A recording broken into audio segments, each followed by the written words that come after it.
The trawl of breathing what it takes is returned by the ocean. However, as nets began to breathe, a fisherman noticed another ocean beneath his vessel, and crabs began forming sentences on deck. They discovered that the Pacific keeps receipts. It also never forgets a debt. Greetings from Verified Fears. 10 fishermen who found the ocean tonight had been observing them the whole time. The water stopped pretending for 10 nights. 10 testimonies from men who sold their boats the following morning without providing an explanation. If you've ever experienced, if you feel that the ocean is aware of you in ways that it shouldn't be, there's a problem in deep water. But you're right where you should be. To continue providing you with amazing accounts from the Pacific's edge. We need your help. So go ahead and ring the bell by clicking the subscribe button. Post a tale number that most resonates in a comment. You have nerves that are frigid than water at 800 fathoms if you manage to complete all 10 without stopping. This channel is sustained by your support. Turn off your lights now. Pay close attention. And never forget that the seas are constantly listening. After 17 years of drawing nets, you are aware of what should be in them. Fish, seaweed. Occasionally, buoys, rope, wreckage from other vessels, and a piece of equipment someone went overboard. A full haul's weight can be determined by the strain on the winch, based on the noise the cables produce as they are hauling a large object up from 400 feet below the ground. You've done this so many times that you could do it in any weather the Pacific throws at you while you're asleep. However, there is a problem with the weight tonight off the coast of Atoria, Oregon. It feels like you have a full load on the winch. However, the nets are empty when they breach the surface. Totally empty. No kelp, no fish, nothing. Only the nets themselves. Returning seawater to the dark ocean. Heavy as hell, yet it contains nothing visible. The strain gauge is examined. The reading is 500 pounds. You examine your card hand, and he is looking at the vacant nets with the same perplexity that you are experiencing. You are familiar with phantom weight and equipment. Fault, sensors acting strangely. However, this is not the same. You can feel the weight in the middle of the net sinking when you reach out and touch it. However, nothing exists. You dismiss it. Sometimes, equipment behaves strangely, resetting and dropping the nets, once more relocating to an area where salmon had been abundant for the entire week. These seas were fished by your family for 3 generations. You are aware of the location of the fish. This is meant to be easy money. The same path leads up to the second haul. When it surfaces, it is empty and heavy on the winch. However, your deckhand detects something this time. You can see the net when he points at it. The mesh is in motion, not from the water's weight, not from the wind. It's like breathing. It pulses, contracts, and expands in a gradual, constant pattern. It's the water's flow through the mesh, you tell yourself. However, you've never witnessed current do that. It's too consistent, too intentional. Inhale, exhale. You're going to tell your deckhand not to touch it when he reaches for it with the gaff hook, but he's already bringing a section closer for a closer look. You both see them at that point. Each translucent sac is around the size of a basketball and is joined by fibrous vein-like tissue. They are breathing while clinging to the mesh inside the net. They were all in perfect harmony. Both in and out, both in and out. Before you can stop him, one is slashed open by your deckhand. The first thing you notice is the fragrance. Something flowery and rotten combined with ammonia. Something that shouldn't coexist. Clear fluid flows onto the deck as the sack cracks, and there's a hand inside, moving gently in the deck lights. Just fingers and a portion of a palm, not the entire hand. It's little and pale, curling and uncurling like if it's trying to grasp something. Your deckhand retreats and lets go of the gaff. You're trying to make sense of this impossible object that you're staring at on your deck. You've never seen this type of jellyfish. Unintentionally, a deep water species became entangled in the net. However, jellyfish lack hands. There are no hands like that in the ocean. To developed, to human. The fingers with light-catching little nails. You glance back at the internet and see these sacs are all over it. Thousands or perhaps hundreds of them, all linked by that tissue, all breathing in unison. The entire net is filled with their mass, and now you know why it felt so heavy. This is not a collection of unrelated organisms caught by accident. This is a single, enormous living creature that your net pulled up from the depths. It continues to breathe more quickly now, more desperately, as though it is aware that it has been taken from its proper place. It is audible to you. Hear it as well as see it. A moist, rhythmic sound resembling lungs repeatedly filling and draining. Your deckhand is making a statement regarding your listening to the respiration while you cut the net loose and try to get this thing off the boat. And something else is audible beneath it, something that resembles words. It's keeping track. You're certain of it. The exhalations are no longer haphazard. They are creating a pattern. Take a single breath, then stop. Take 2 breaths. Take a moment. 1, 2, 1, 2, over and over. And now coming from several sacs simultaneously, overlapping to produce this terrible chorus of counting that intensifies as the creature's breathing quickens. It's also heard by your deckhand. He has a knife in his hand, and he is sawing through the netting of the net in order to return it to its original location in the water. You ought to assist him, yet you are immobile. You're observing the sac's pulse and hearing them count. You're also beginning to understand that the tissue that binds them is more than just tissue. It is expanding. The fibrous strands are growing from the mass in the direction of the deck, in the direction of your boots. Thin, purposefully moving threads. You snap out of it when your deckhand yells. One of the threads has gotten to him and is encircling his wrist as he was slicing. He's tugging at it, but it's robust, wet, and fibrous, adhering to his flesh. He hands you the knife, and you cut the strand. It retreats, back into the bulk, and the respiration becomes even more rapid and frenetic. It's loud now, counting. In that sequence, dozens of voices exhaled. 1, 2, 1, 2. Additionally, both you and your deckhand are hacking and cutting at the net in an attempt to remove this object from your watercraft. The threads continue to reach out and attempt to bite anything they come across. One must be cut free after it coils around a cleat. Another grabs a bucket and pulls it, before you may kick it loose, in the direction of the mass. At last, you slice through enough of the so that everything falls back into the sea. You observe it sinking, still pumping, still counting. This enormous breathing mass of sacs and tissue vanishing once more into the murky water underneath your boat. As it gets deeper, the sound diminishes. 1, 2, 1, 2, until all you can hear are the typical noises of the water, your engine, and your own rapid, terrified breathing. Chest. There are marks on your deckhand's wrist where the strand caught him. Red welts that resemble burns. He doesn't say anything. Neither are you. Both of you have just witnessed something that shouldn't be conceivable and doesn't exist, and you don't have yet to find the right words for it. The remainder of the net is cut loose. Equipment worth thousands of dollars, only thrown into the sea. You don't care, though. You're not going to raise it again. You won't touch it once more. You turn on the engine and return to the harbor. 3 hours ahead of schedule. The entire hall is vacant. Your deckhand is silent while sitting in the wheelhouse. You also don't speak. Simply navigate, trying not to think about what you witnessed. Regarding the hand in the sack. Concerning the tally, you tie up and head back to the docks before sunrise. Home without doing any unloading, because there is nothing to do. You're not sleeping. As you lie in bed, you hear your breathing on their own. You continue to hear that pattern. 1, 2, 1, 2. You offer for sale the yacht in less than a month. You explain to everyone that it's due to equipment failure because you're becoming too elderly to perform the job, due to your want to spend more time with your loved ones. You keep the nets that emerged breathing, the bags filled with developing hands, and the counting.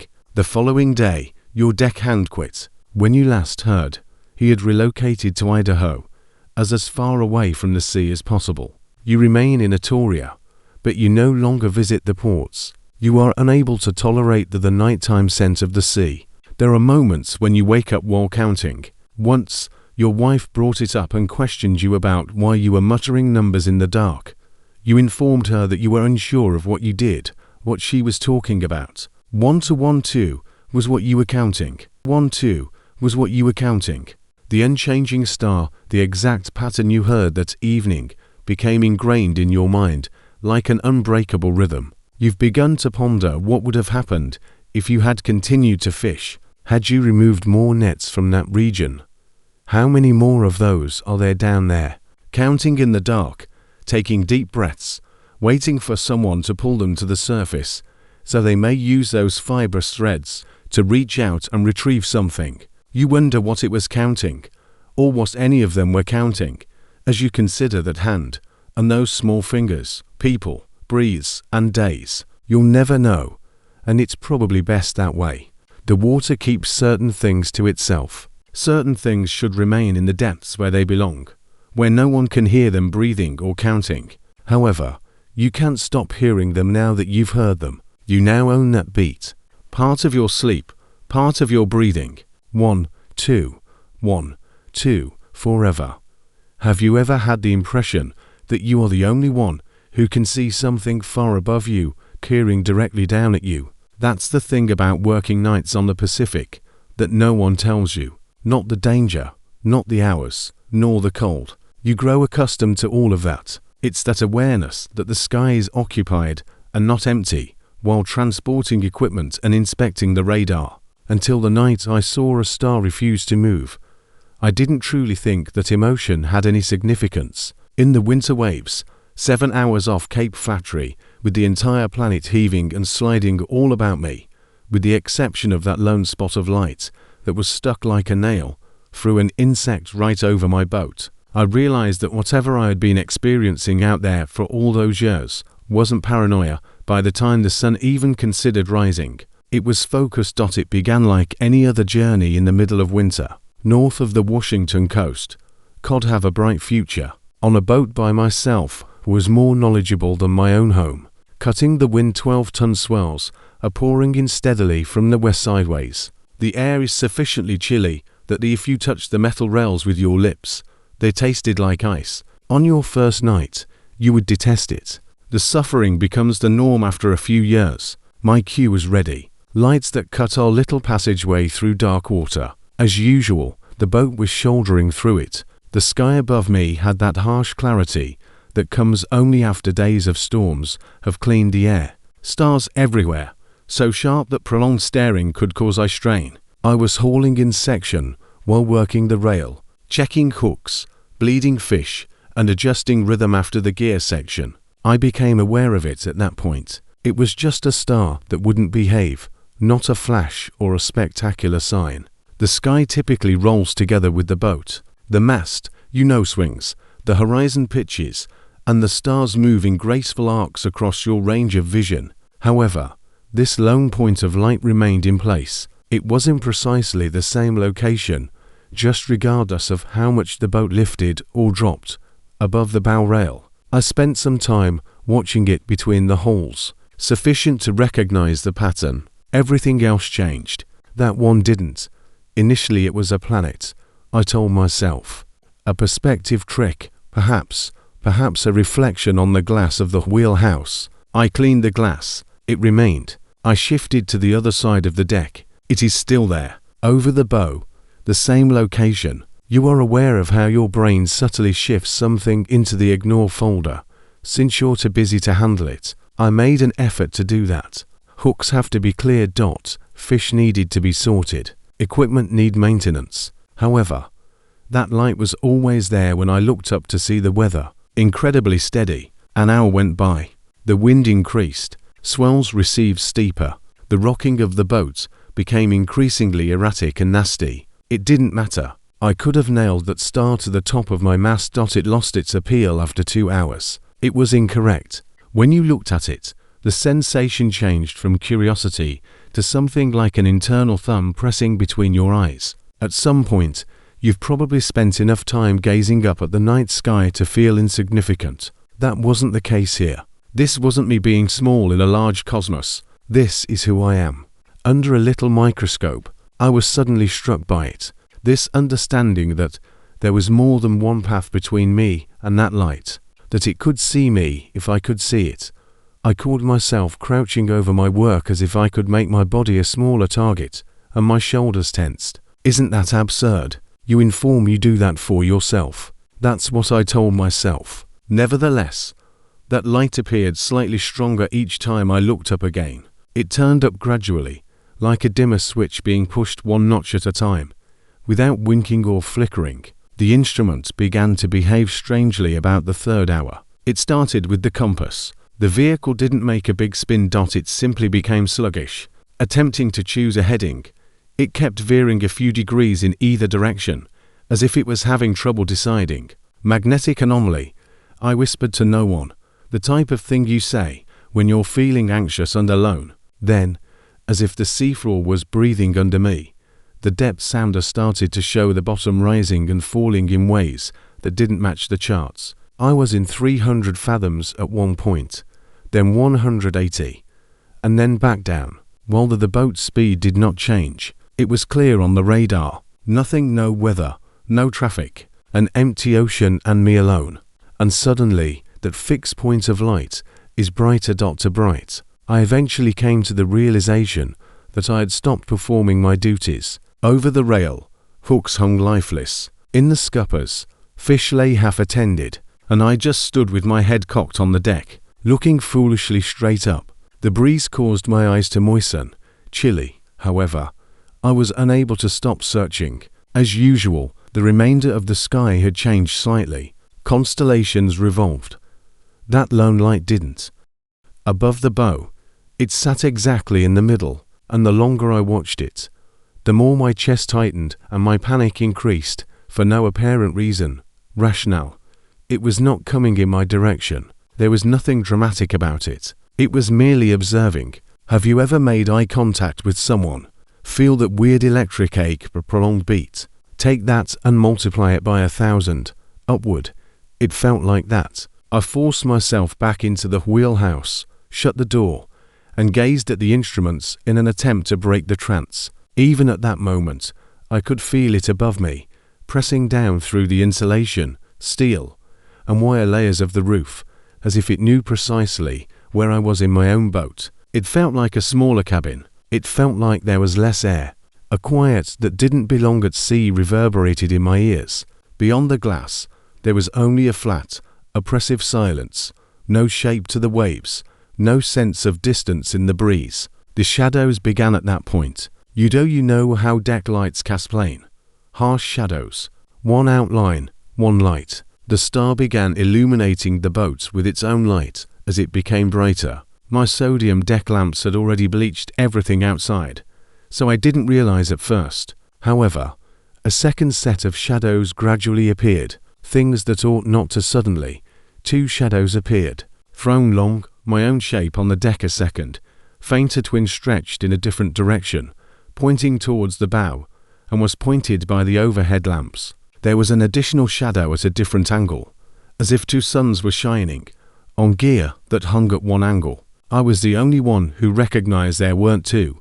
All I could see was that thing above me and my deck lights. The world did not become dark when I turned off the deck lights to test it. My stomach fell at that very instant. The rigging, the rail, and the water were all still engraved in a spectral high contrast light that, in contrast, made the night appear artificial. Only stark blacks and whites, no color. Furthermore, the shadows cast by light were incorrect.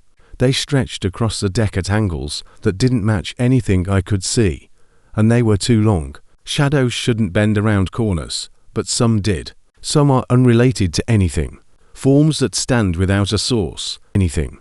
Forms that stand without a source. Thin, tall forms that resemble individuals captured mid-step. I could only perceive the absence of anything standing there. If they were, bodies would have formed. I closed the wheelhouse after backing into it. The door, forgetting to cross the deck. When I grabbed for my hands trembled. Throttle. One straightforward command was screamed by the reasonable half of my brain. Go. Turn around. Reduce the throttle. Head for the coast. However, the instruments didn't agree with me. I had hardly moved in hours. According to GPS, the trace was a nearly perfect dot, as if I had been circling in place without traveling any distance, but the log indicated speed. That was illogical. The swell was palpable. Observe the drift in relation to the horizon. However, I hadn't moved in relation to the electronics. I was being kept in position. At last, I made myself glance up through the front windows, and the star, if you still wish to refer to it as having relocated, it was no longer just above the bow. Now it was straight overhead, in the middle, so bright that it created a ring of light surrounding the wake of the boat. The remainder of the sky appeared far away. That light seemed so close that a foolish part of me imagined if I reached I could reach up and touch it. My throat became parched. My chest ached. Additionally, on the deck, suddenly, all of those second shadows turned to face the wheelhouse. There are only silhouettes. However, my body's instincts warned me that I was surrounded. This is the section that most resonates with me. Nothing ever made a lunge. Nothing let out a scream. There was no hideous head emerging from the sea. No tentacle on the rail. Just that constant, unwavering light and the feeling of being measured, catalogued, investigated. I felt as though something was weighing me like a fish, taking its time. Using my hand. Not harsh or kind, just evaluating. I decided then that you would either fully comprehend or think was cowardice. I grabbed my hat's brim and pushed it down over my eyes. I left the boat idle, turned off every non-essential system I could find without looking up, and slipped down onto the like a child cowering from thunder. I leaned my back against the console on the wheelhouse floor. I spent hours sitting there, didn't accept for flexing fingers that kept wanting to cramp. I didn't move to check the time, from holding onto my knees too tightly. Around me, the entire boat groaned and hummed. I could feel the light pounding into the roof over my head throughout it all, similar to a hand evaluating strength of the hull. Eventually, without any fanfare, the pressure subsided. It didn't leave me. I sensed its absence. The air returned. Once more, the ocean's background sounds drifted apart.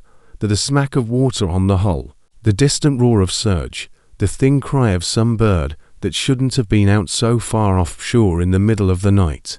The sky had reset when I eventually forced myself to stand up and ventured outside. Nothing was pinned in place. Stars were where they should be. The additional shadows were vanished. Now it's just one set, lit by my own lights. When I used a hand that was still trembling to flick them back on, I swung the bow in the direction of the coast and didn't. Another line was set by the courtesy call. I didn't radio anyone, didn't get any sleep the following day or the day following that. I put the yacht up for sale in less than a week. People questioned why. I provided them with all the typical responses: weariness, age, and a desire for more time on land. They gave a nod. When you say you're done, only other fishermen will understand. What actually tipped the scales was not questioned. The first person I've told this to is you, to the very end. This is the crucial portion. This is what elevates this above a bizarre tale of a miserable night beneath an unusual sky. It is still going on. Not entirely. I relocated far from the coast, inland, from the sound of gulls and the sea breeze. However, on certain nights, I still wake up with felt the same tight pressure between my eyes and my heart was racing. I'll lie there. Don't look out the window.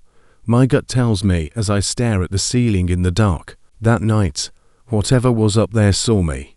And occasionally on it seems to remember the clearest, coldest nights. Before I begin, let me ask you a question. Would you turn off the power or respond if you heard your own voice, word for word, pleading for assistance over the radio, and act as though you've never heard it? You believe you are an expert in your field. I also did. I'd been fishing long enough to become familiar with my own speech and water habits, even down to how I expressed my boat's name on Channel 16.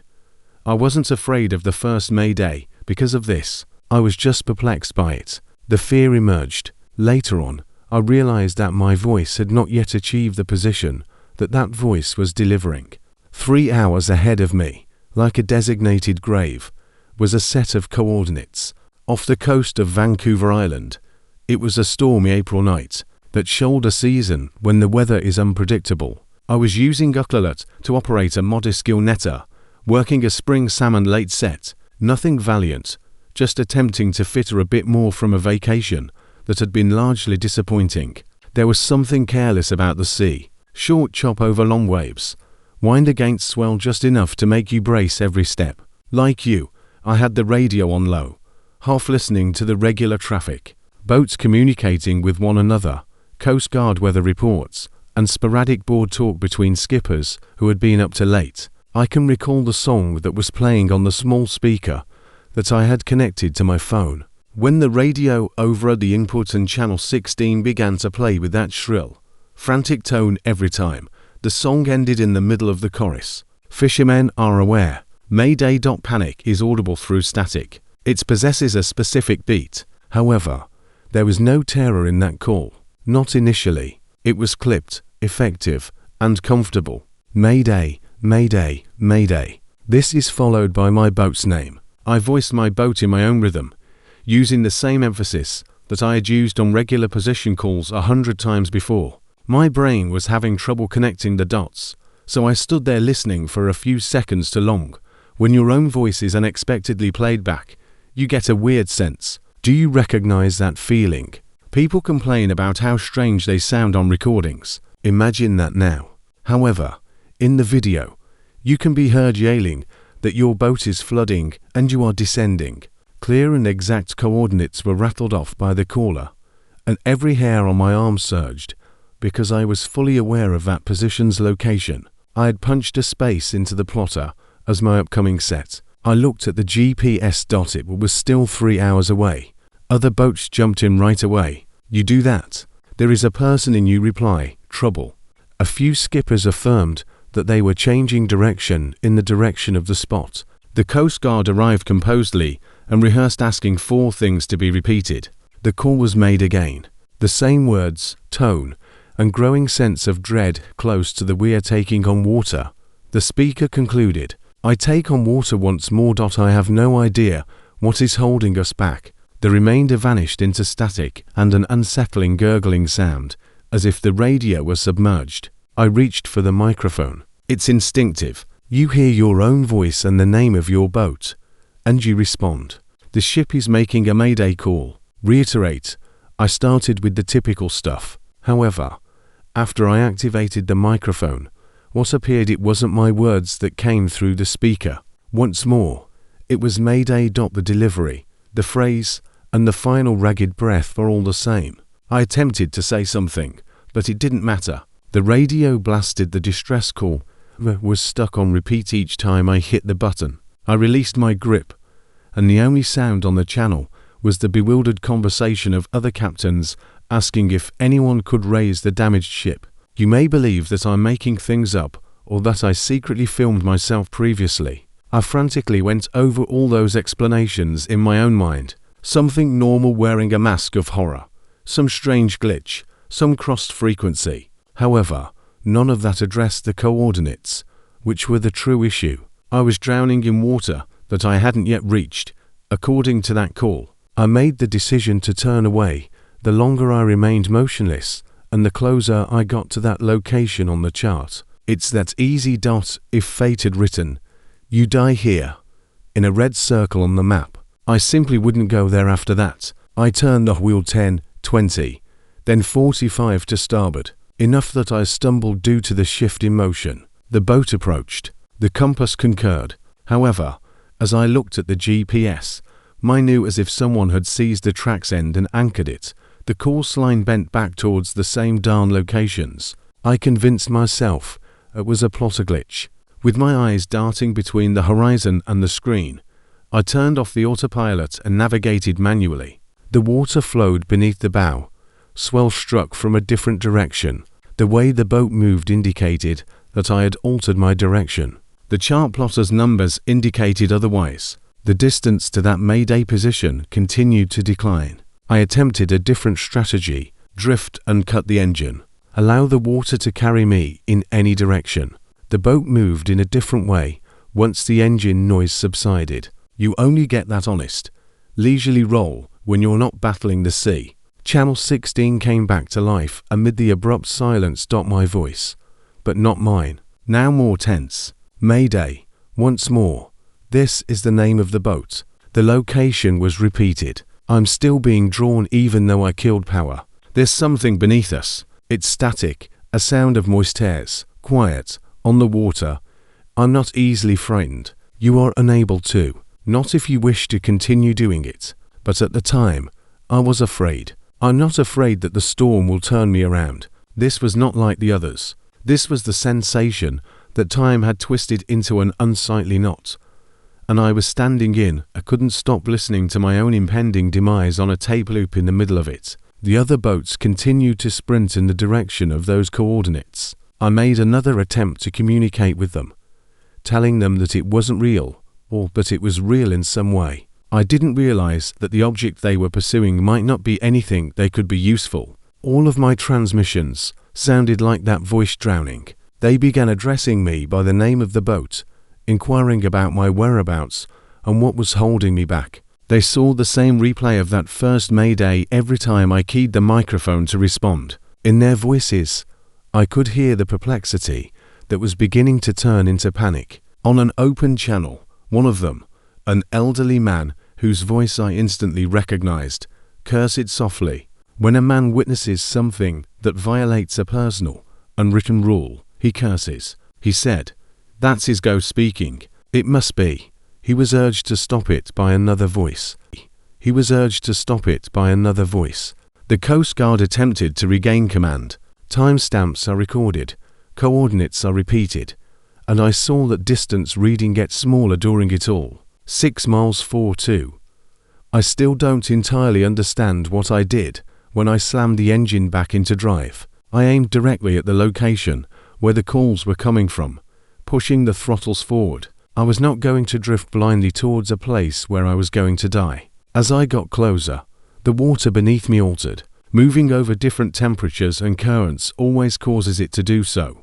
But this time it was more acute, like crossing a line. The surface changed from restless to strangely smooth, as if the chop had been flattened by oil. Almost softly, the bow sliced through it. No smack, no spray, just a soft. My teeth were on edge due to the awful gliding sensation. Half a mile away, the radio died.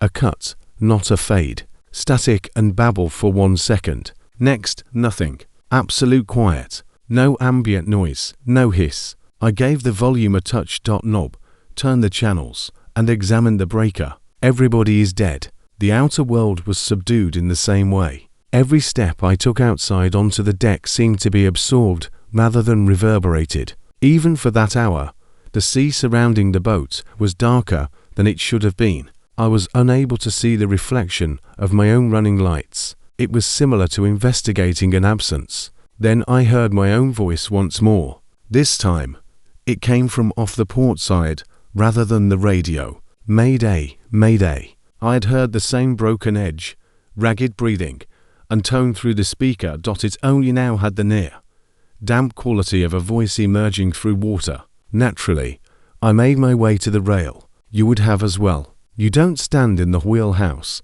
and act as though you don't hear someone who sounds precisely like you pleading for assistance in your own words. I noticed lights below when I peered over the side. Not another boat, but bioluminescence.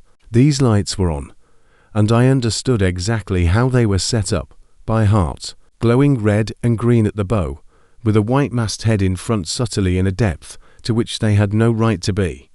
The lights on my yacht are out. As they descended further, they gradually dimmed and slanted at an unsettling angle. For a brief moment, my mind attempted to transfer what I saw onto the deck beneath my feet, the wheelhouse behind me, to identical boats, one above the other below, poorly sharing the same area. Near the surface, the water swelled, and I was separated from those sinking lights by something. It's not a shape I can clearly describe, merely a darker bulk inside the darkness, large enough to temporarily obscure the illumination as it moved. I had a glance when it rolled, patches that resembled anemone or barnacle colonies, but each one quickly flashed with a little, frantic light of its own. Hundreds of them, little, drowned beacons flaring and disappearing. The bulk moved with a dreadful slowness, as if it knew it had all the time in the world. My voice reappeared, this time directly beneath my feet. I have no idea what is holding us back. I heard a man choking on air he couldn't quite reach, swallowing sea water. I have no idea what it is. God, There are so many incomplete sentences. It was not need to. I could see what was within. Those fading lights confined within whatever it was. Lost flares, sunk ships, signals that never made it to the surface. I reached for the knife on my belt. Without giving it much thought, all of my survival instincts cried out to me to make a cut. Cut the engine. Cut the notion that this would be my future. Slice the lines separating me from the version of myself that was perishing down there. I pushed the throttle down, stumbled back to the wheelhouse, and aimed the bow in any direction but that. The water resisted me for a short while, as if I had been sitting in an invisible bowl and suddenly had to climb over the edge. Then the resistance abruptly disappeared. The vessel rocketed ahead. The surface broke into a regular chop once more. The smooth area of black behind me, the water shrank. As though someone had flipped a switch, the radio crackled to life. Overlapping voices, cursing, calling the name of my boat, stating that they had arrived at the coordinates and discovered nothing. There is only clean water with no debris, wrecks, or oil sheen. And perplexed guys. It was reported as unidentified radio interference by the Coast Guard, and went on. I didn't present my version. How do you let people know that you? When the Grateful Catch responded to your own distress call, they witnessed your boat sinking beneath you with no damage to the hull. That trip was completed on autopilot. My body, not the boat, is on autopilot, tied up. What little I had was offloaded. Went home and spent 3 nights in a row staring at the ceiling. My yacht was sold in less than a month. People questioned why. I gave the customary falsehoods. Weary of the grind, in need of more time on land, and seeking more stable work, they gave a nod. When someone says, I've had enough, fishermen always get it. What I'm telling you now, and what I don't tell them, that occasionally I'll hear a faint hiss from the old VHF when the home is quiet in the middle of the night. I continue to maintain a shelf in the garage. It's not connected. It has been years since the antenna was removed. However, I can vouch for the fact that occasionally a voice emerges from it. I've never gone fishing, yet my voice is whispering locations, presenting a mayday from I've never been there. And I listen to myself while lying there and holding my breath, drown in a place I haven't yet arrived. And how many different versions of me are there? Down there in that monstrosity, still pleading for unattainable assistance. Have you ever had a custom that you adhere to so strictly that you can't even recall its origins? When you don't do it. That was my experience with the season's first crab. I was aware of this even before I could read a tide chart. You don't sell that crab when the first pot goes overboard. It's not cooked by you. You give thanks to the water for it, and you replace it. No substitutes, no shortcuts. It was done by my grandfather. It was my dad. They did it, so I did. Additionally, for 15 I had an understanding with the ocean 4 years. Then one evening in November away from Crescent, I wish I had never had to learn this. City. The sea had been recording the entire time. We had been playing the Dungeness season for 5 hours. Every crabber along the coast stacks as many pots as the law permits and runs till they are unable to keep their eyes open during that frenetic opening window. At the dock, you can smell it, cold, diesel, and bait iron, and the fierce edge of rivalry beneath each cordial nod. The harbour lights disappear beyond the breakwater, and the only things pressing against the hull are you, the equipment, and miles of dark ocean. I had 70 pots in the string, all expertly baited according to my old man's instructions. We had been complaining about each one sitting in the water for 3 generations. The season's first pot turned out to be heavy. The rope pulses beneath my palms. Hydraulics complaining about that satisfying stress that suggests your year might not be a catastrophe. When the surface was broken by the frame, it was clacking and climbing over one another in a solid living mass. They were full, lovely, furious, and Dungeness. My card hand let out a shout. I didn't. I carried out my usual actions. I reached in, picked out the largest, most vicious crab in the heap, and raised it with both hands. The weight of it was palpable. That sturdy, unyielding life that is resisting your grasp. I grasped it above the rail and uttered the same subdued remarks that I usually speak. Words that were most likely meaningless, they felt right, but my grandfather made up. A tiny thank you for taking such a big chance. I let it go after that. The crab disappeared into the shadows. The remainder of the pot was thrown onto the sorting table, and we started working. Measure, discard the shorts, divide the females, place the keepers in totes. Comfy and routine. The deck smelt like diesel, bait, and the subtle metallic scent of sea water that clings to your clothing. We carried pot after pot as we went down the queue, and it was simply work for a while. Well done, whole pots. Among those nights when the percentages are in your favor and the weariness doesn't hurt as much. It didn't become odd until the third string. In an effort to get ahead of the mob, we had moved a bit deeper. I could tell right away that something wasn't right as we popped the following pot. On the queue, it didn't feel right. Heavy, yet not as heavy as a pot full of crabs ought to be. Dragging and sluggish. When it entered the deck's washlights, I froze.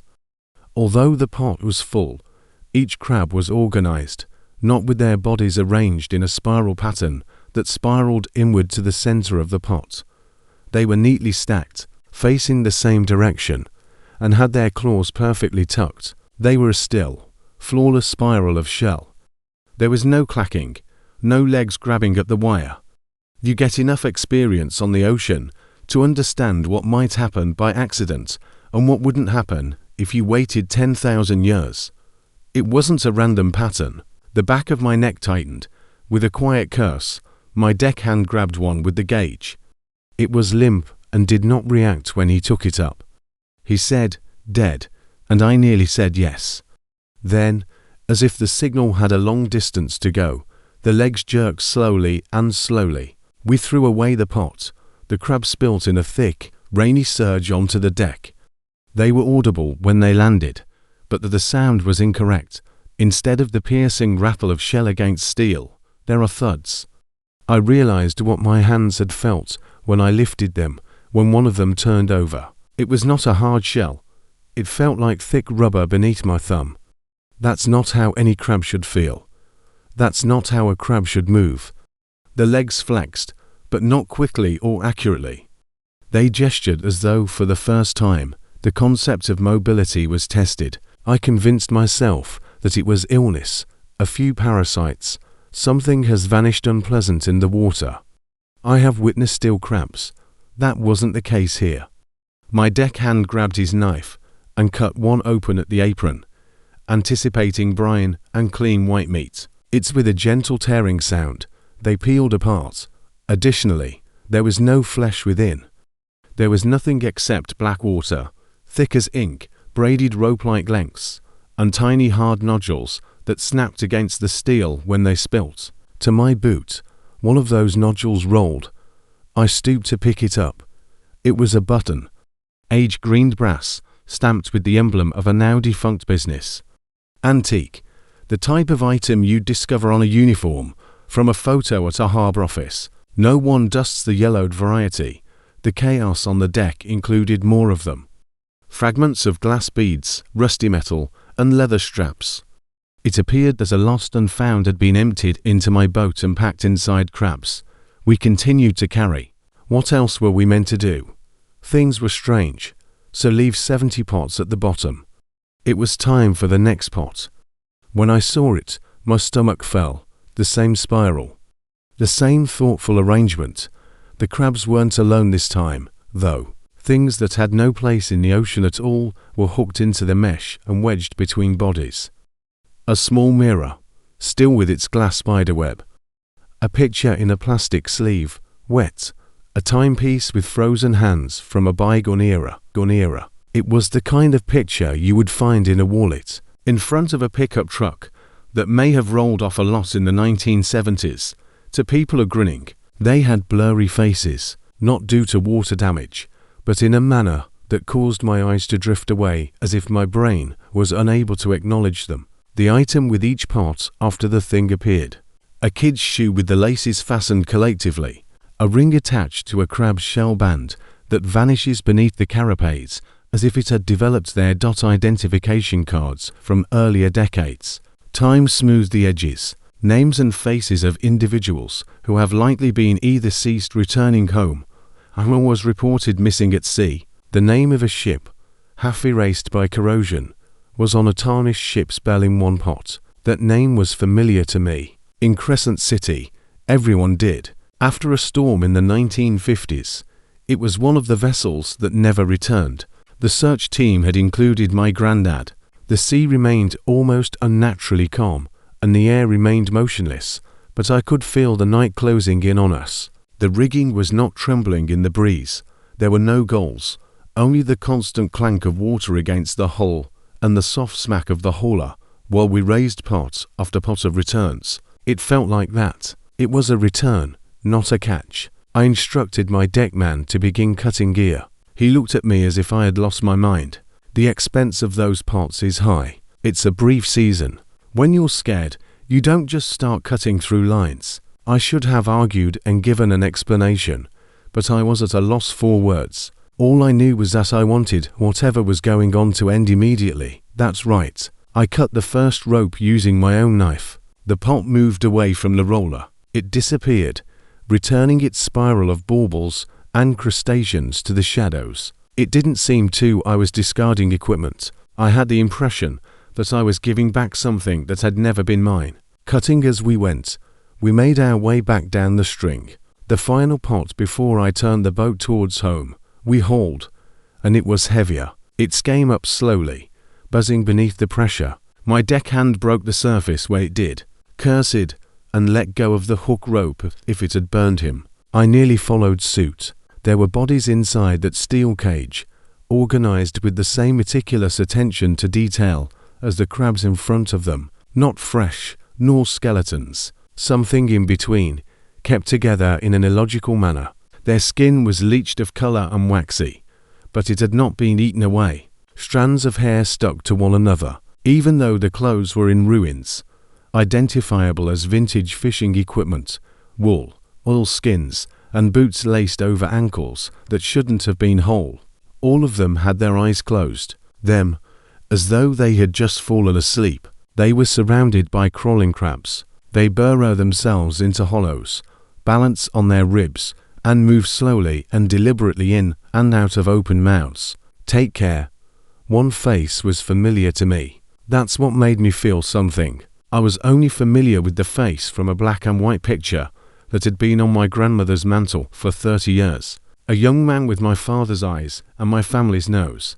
The brother of my grandfather, lost when his boat capsized in a winter storm that none of them want to discuss. He was preserved in some obscene mercy, laying in my pot on my porch. It was as though the sea had put him in a drawer and then ripped him out. I don't recall creating the choice. I was gazing at the unattainable exhibition for a moment. Next, I was cutting anything that connects that pot to my boat, including rope and lines. I made all the cuts. It tipped, slipped, and splashed back into the water with only a sound, as if the sea had been waiting to reclaim it.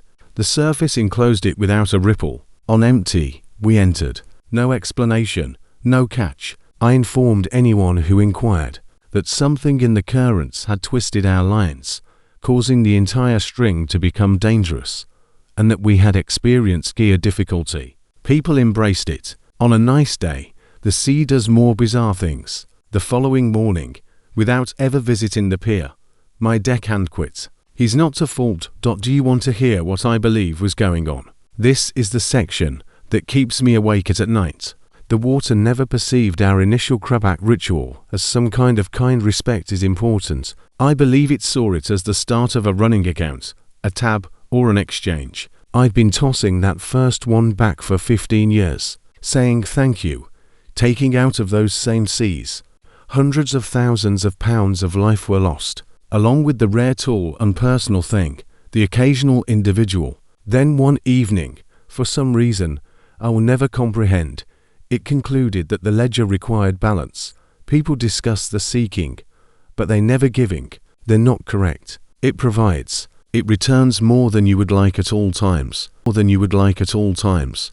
Once in shapes you're not prepared for, the pressure changes. You recycled, reshaped, and released fish. You dropped things, and they bonded into bone and shell. You thought the faces had vanished into muck, brought up in full and strategically positioned, so that you cannot pretend not to see them. Every part I hold that evening felt like a declaration. I recall this, and these are all things I recall. Do you? Before the season ended, I sold the boat, informed the purchasers that it rode a bit strangely in severe weather, that the engine was peculiar. I never mentioned that when I walked the deck, I could still feel the pattern of those spirals beneath my feet, similar to the steel itself was imprinted. After that, I relocated inland. I started a job where the only thing I think about is water coming from a hose. I no longer discard items. Not at all. Receipts, old clothing, and broken tools. I keep them neatly stacked and boxed because I'm worried about what might happen if I just let them go. Recognition, because deep down, on some level, nothing you dump into the dark is ever really gone. I've discovered the sea never forgets. It simply waits until it's prepared to return everything all at once and watches what you do when it presents your past to you. Have you ever tasted blood when your ears pop so hard? Not from an aircraft, not from diving, but merely standing motionless on your own boat's deck in the middle of the night. That's the first indication that something is amiss in the globe, not the planet, not the equipment, not the weather. I didn't initially get that. I told myself it was pressure and a head cold, shift, anything normal that I could cling to. However, when the ocean surrounding your boat becomes as flat as glass in a 40-knot wind, and your depth sounder indicates that the bottom is speeding up towards you from 200 feet, you give off telling yourself consoling falsehoods. You begin to see that there are layers to this location, and I snuck between them one night off Kodiak. I was using a long liner to fish for blackcod. I trusted myself more than any deckhand who would work for me. Therefore I worked alone. After spending enough time away from Kodiak, you stop appreciating the cold as much as you should. It was just another early spring run that evening. The air in the vicinity of the frozen water was colder than the wine-throwing spray that froze in sheets to the rails. After spending hours moving equipment, I became accustomed to the bone-deep rhythm in which your body simply moves, while your mind drifts between the sound of the water hitting hull and the boom's creak. I was over 800 fathoms. According to the sounder, the fish preferred to be there, right up against the shelf's edge in the dark, where sunlight never even considered stopping by. I was coiling a piece of line when it struck me. I staggered as a sudden intense stinging pain rushed through both ears. Not the gradual, sinus-like discomfort. A lurch in the lift caused my stomach to turn over. My vision became fuzzy, then snapped back. On the back of my tongue, I could taste metal. My hand instinctively went to the side of my head as I straightened up, as if I could put the pressure back where it belonged. Just moments before, the wind was screaming in the rigging.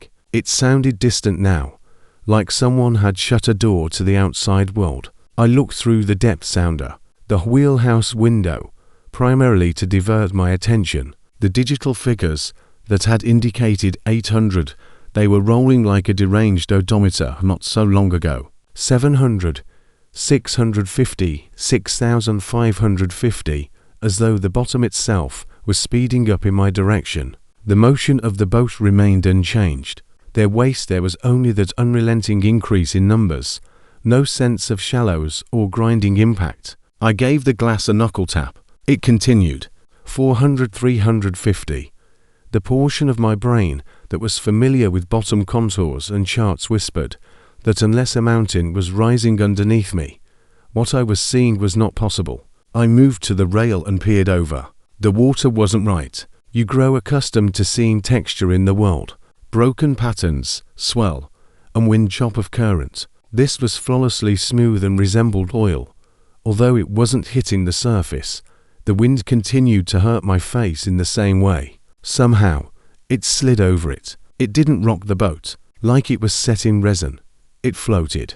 The silence truly descended at that point. The sound of the water hitting the hull was vanished. No distant boom of swell striking without being seen. No clatter of loose gear rocks, just the engine, pounding away like a closed chest heartbeat. My brain briefly attempted to ignore what my eyes were telling it. When I looked up, there were too many stars in the sky above me. It seemed as if someone had increased the brightness of a typical night to the point that every pinprick was visible. However, they were in the incorrect locations. My familiar constellations were warped and crooked. The North Star was not in its proper location. I made a slow circle and came to the conclusion that the sky wasn't the problem. It was how I saw it, due to the existence of a second surface beneath me, not the ocean floor, not sand, nor rock, nothing solid.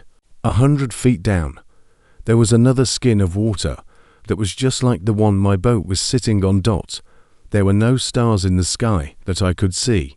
This second ocean beneath me was reflecting them back. The first twin waves passed over it, although they did so in the opposite direction from the slight movement beneath my boots. It felt like you were standing between two ceilings, neither completely above nor below.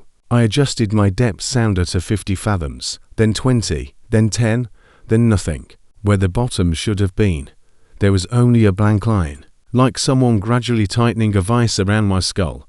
I could feel the pressure within my head getting worse. A warm stream poured down my jaw, pain flared, and my right ear ruptured with an audible snap. Blood.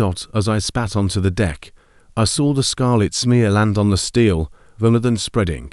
In that thin, sourceless light, it appeared overly brilliant. At that moment, I noticed the other boats on that lower surface, not in my immediate vicinity. They appeared to be shadows at first, lengthy, dark smudges moving over the reflected sea. My eyes finally caught up, and I began to identify shapes. Wheelhouses, rigging, masts, boats of various historical periods and styles.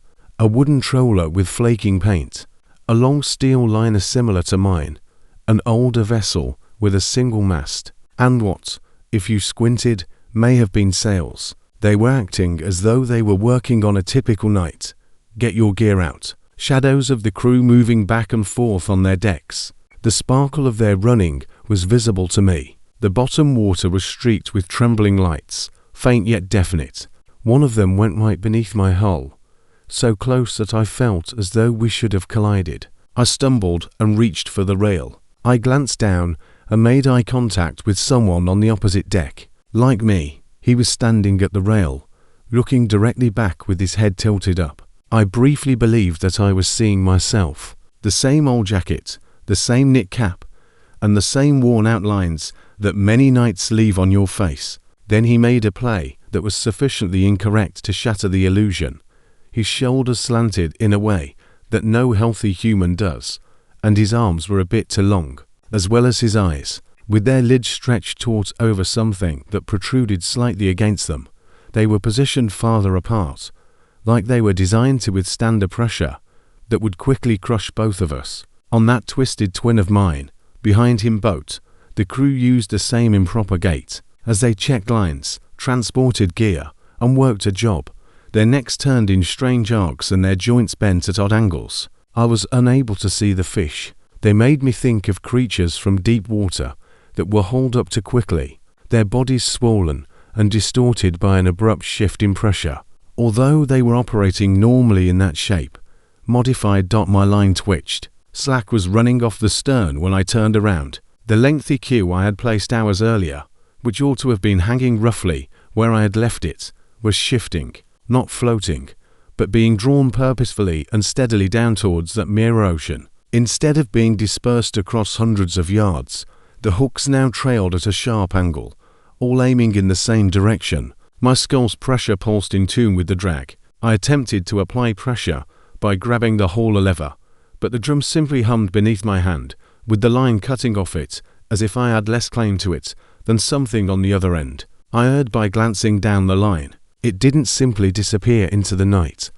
It didn't simply disappear into the night. It was visible to me as it moved over the gap between the two surfaces. A thin, light rope that cuts through reality, as if a pencil line had been drawn through a painting.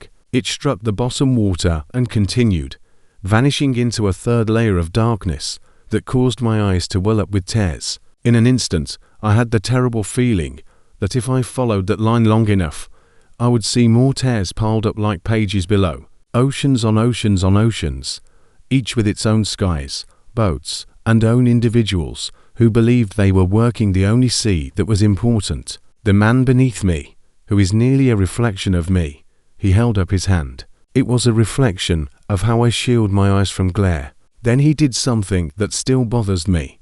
He flipped his wrist over and pulled a basic small jerk, similar to what you would do to a stubborn rope.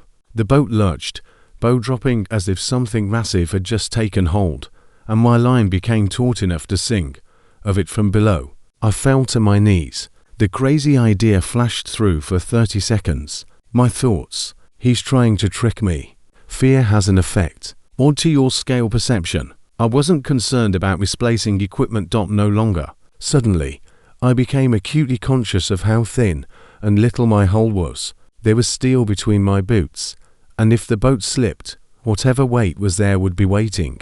I hurried to the bag and grabbed the knife I stored there in case of an emergency. The cable was vibrating and buzzing with I could feel it in my teeth. The entire building trembled at another pull from below. I made a cut. One tidy, the tension broke with a swipe. The line burned a streak across my face as it sped away, glove as it disappeared into the space between surfaces. After rocking again, the boat calmed down.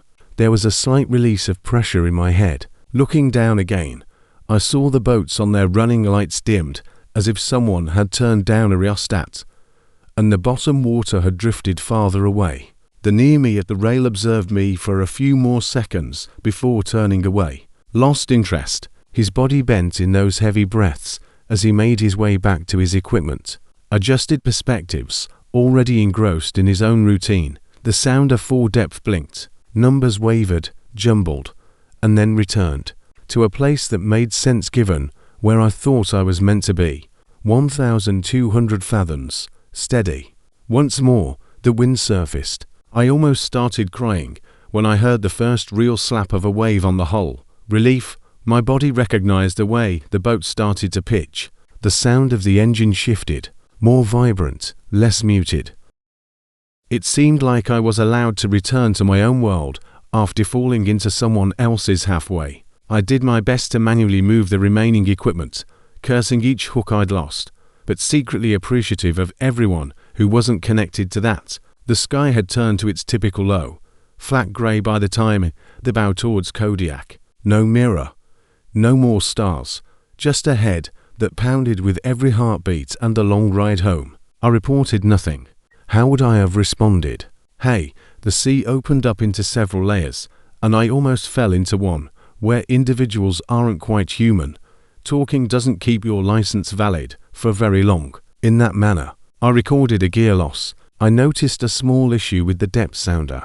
The grounds for counting I spun myself tales about my own exhaustion, strange atmospheric conditions, and thermoclines. After that, I sold the boat at the I took a job that kept my feet on docks rather than decks at the end of the season. I can't talk my way around this portion, and that's why I'm sharing this with you. Really, the pressure never let up. It returns from time to time. My ears will suddenly explode, whether I'm sitting in my kitchen or standing in queue at a supermarket store, far from any salt water. For a moment, the room will tilt. The lights will seem a bit too bright, and I'll be able to tell that someone is there, just beneath me, peering up through invisible layers, nor hostile, nor amicable, just inquisitive, like a fisherman considering whether to drop a line after seeing a blip on his sounder. I'm more haunted by that than the wrong-shaped men or the mirror sea. The feeling that my life is merely another mark in someone else's fishing grounds on some chart I will never see. And occasionally, on nights when the sky is too clear and the air is calm, I swear I can feel that boundary between the two worlds tighten once more, if only briefly, until whatever is on the other end chooses to let me run a little longer. Have you ever begun a task without ultimately deciding to complete it, like your body decided before your head did? The counting started in this manner, not as a routine or a superstition, but rather as a faint murmur in the back of my mind that eventually became the loudest thing I've ever heard. Before I tell you the rest, I want you to grasp this. I did not choose to tally those fish. Before a single hook cracked the surface, the numerals were finished, perfect, and complete. I became aware that we weren't even counting the fish by the third set off Newport. Something was circling the boat while we counted. The August night was flat and warm. The kind people who have no notion what the bad nights are like when they think of tuna fishing. 30 or 40 miles off the coast of Oregon during Albury season. This type of run-and-gun trolling keeps you alert even when you don't get any sleep. 3 of us were on board.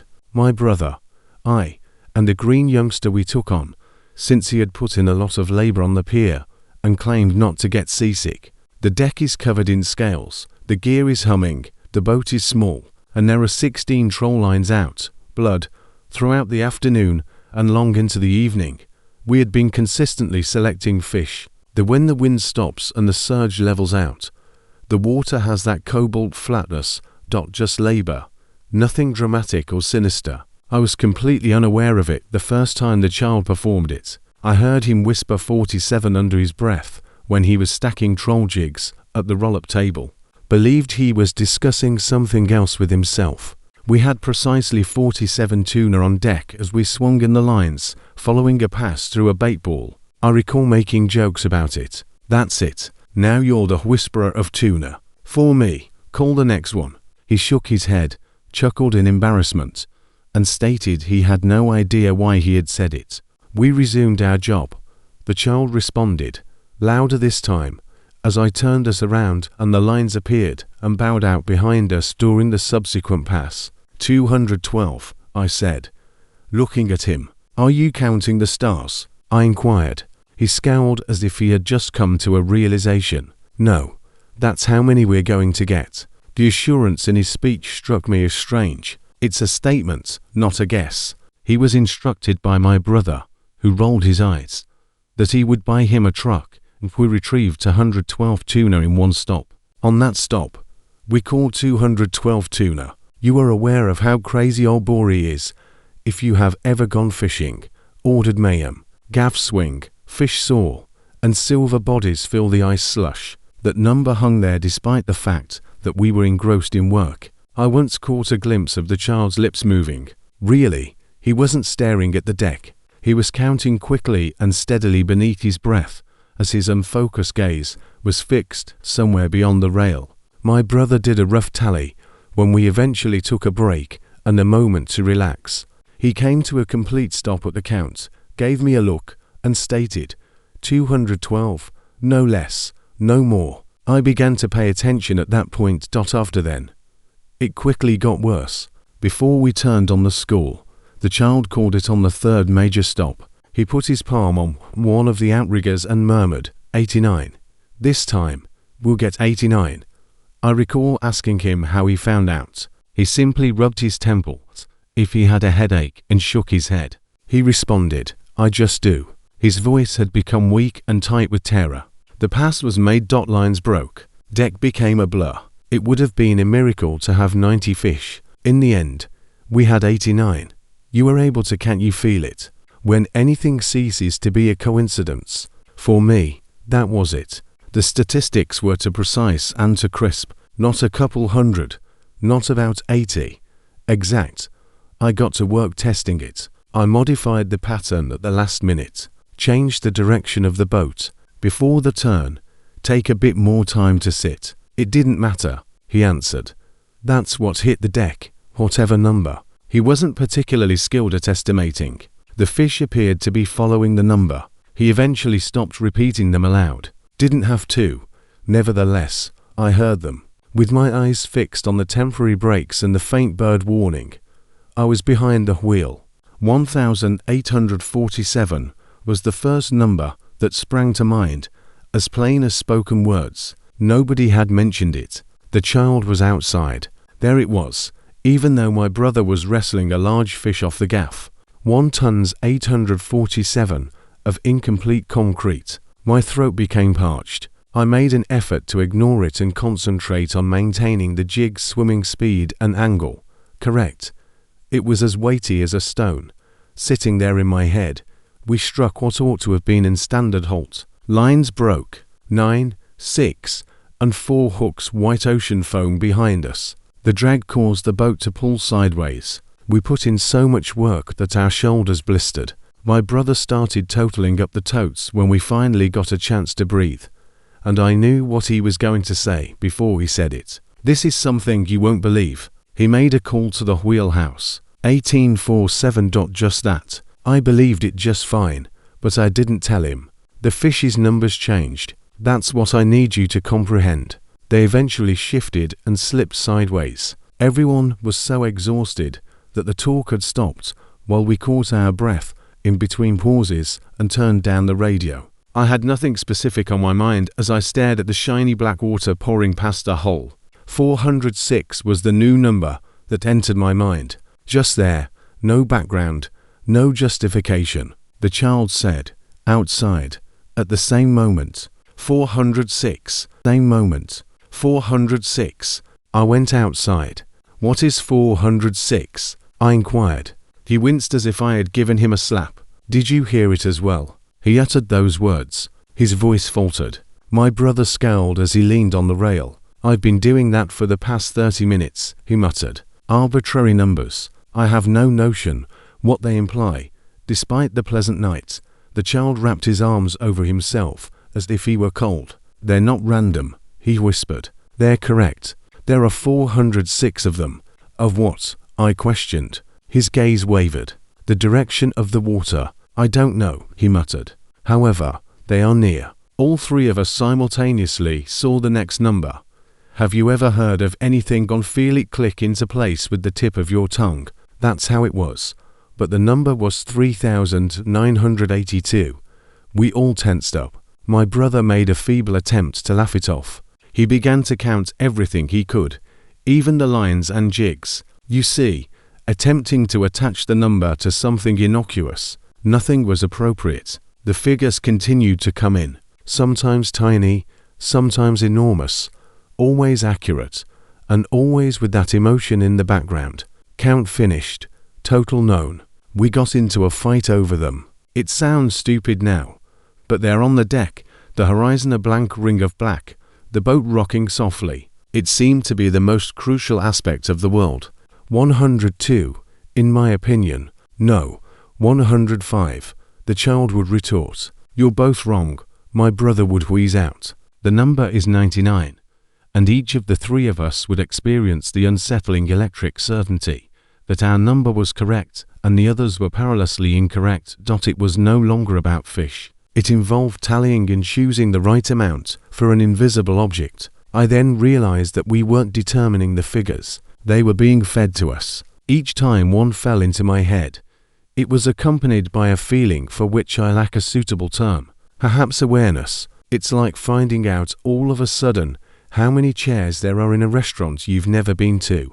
Even though there were no people on the deck, it seemed packed. I often caused myself counting breaths, heartbeats, and second-hand ticks while staring at nothing. The small bulkhead clock, attempting to identify the numerals.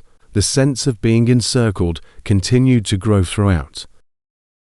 The sea was tranquil, and the sky was clear. No additional vessels could be seen. However, the 3 of us began to look over the edge more frequently. Who spotted them first is unknown to me. Perhaps it was all 3 of us at once. Like the figures, forms in the water immediately below the surface, pale shapes suspended, not swimming, hanging vertically with feet down and faces turned upside down. The number in my head leapt for each person my eyes selected. 46, 83,122. They weren't fish. They weren't whales. They were about the size of a human. Motion and depth blur outlines, but enough that, if you dared, you could fill in the rest. We all stopped talking. The tally did not. A pale arm drifted up towards me as I stood at the rail. The hull, spud fingers, then lowered again, as though the exertion had been too much. Slowly moving limbs dragged through something as if everything underneath was submerged once more. More substantial than seawater. A number relentlessly pinged in my mind with each movement. 394, 395, and 396. In an attempt to keep up, my brother began muttering to himself. The child's eyes were glassy. His lips were moving too quickly, and tears were clearly visible through the salt crust on his cheeks. "Get us out of here," urged my brother. His voice sounded strange, like if it was not on deck, but belonged to someone down in that dark column. With numb hands, I staggered back to the wheel. The boat hardly responded when I pushed the throttle ahead after the engine went over. It was similar to attempting to drive via jelly. The light oval figures in the water drifted closer. Beneath the surface, all those faces turned upside down as we slowly made our way ahead. In my mind, the numbers yelled upward. 700, 800, and 9. I reached out and smacked the main sounders breaker, destroying the display, though I can't recall why I did it. The fish marks, the depth, and the digital clutter all disappeared. The counting softened around the edges like turning, but it didn't stop. Reduce the radio's loudness. I yanked the throttle back to idle, and I tried to feel my way out by wheeling it hard over and then easing it forward again. Only using muscle memory. No readouts, no numbers, simply the boat's sensation, its reaction, and the subtle slap of waves coming back as we slipped out of whatever slick area we had fallen into. The forms thinned. I avoided staring at them directly. Just keep an eye on them from the corner of my eye. Just like you would with something you're fearful will see that you are observing. The figures decreased. 5,403. I clenched my jaw until it hurt. The child curled up on the deck, mouthing strings of numbers I couldn't understand, while rocking back and forth with his hands over his ears. No longer here. Squeezing his eyes tight, my brother gripped the rail and breathed as if he had just ascended a hill with a lot of equipment. When the boat eventually began to accelerate like it should, my knees almost gave out as I felt the familiar sensation of clean, fresh water passing the hull again. The tallying diminished to a far-off hum in the recesses of my consciousness, akin to mathematical tinnitus. The shore had vanished by the time we caught a glimpse of its dim outline on the horizon. Not fully, however, never all the way. On the run-in, we didn't talk anything. What could we have claimed that didn't sound insane? "Hey, do you recall when our skulls became abacuses for the deceased?" After tying up and offloading our belongings, we mumbled and nodded as we answered inquiries on the dock. We said, "Slow night." Simply couldn't locate the grates. The child vanished from the harbour and never returned to the boat. He was living on land and stocking shelves at a warehouse when I last heard of him. There are visible bodies of water bigger than a retention pond. My brother endured one more journey prior to he relocated to Nevada. Informed me over the phone that occasionally, when the gaming floor was especially crowded, he would experience that familiar feeling once more, being aware of the precise number of people. Numbers fell into place like chips as the gentleman caller around him. He chuckled, but there was no humor in it. I continued fishing. What more could I do? But now I fish by myself. No witnesses, no crew. I also don't allow myself to count. Nothing, not waves, not steps, not fish. I stop cold and push my thoughts to someplace else if I catch myself beginning 1 to 3. Because in the weeks that followed that evening, something became quite evident. Fish have nothing to do with the numbers. They weren't even concerned with the pale forms beneath the hull. They were about connection and attention. Something that had been counting all along was what we were listening to. I occasionally experience it once again, while I'm laying in my bunk offshore and the boat is swaying just enough to prevent you from getting a good night's sleep. The pressure behind the eyes, that feeling that totals are being computed somewhere far away, and I'll wonder how many items in the depths are being tracked, tallied, and catalogued. Boats, hooks, radio voices, beats on a deck. Which number is mine, I wonder. Then I tell myself not to ponder too much, because there's certain objects dislike being acknowledged in return, long before we ever considered counting anything at all. Whatever we encountered that evening off Newport had already counted us. Have you ever been asked a question in such a courteous way that your mouth answered yes before your mind could process it? Take a moment to hold on to that emotion. Imagine now that the individual asking isn't at your table or at a doorway.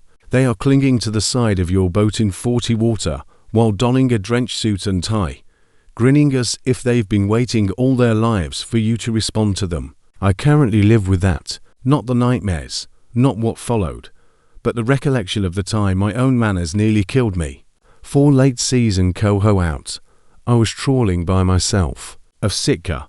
It's one of those weeks in October when you're trying to catch the final fish before the weather becomes bad, and it makes sense to stay put while I work on the deck. The small boat spreads out on all sides, gear whirring and the autopilot handling the most of the steering.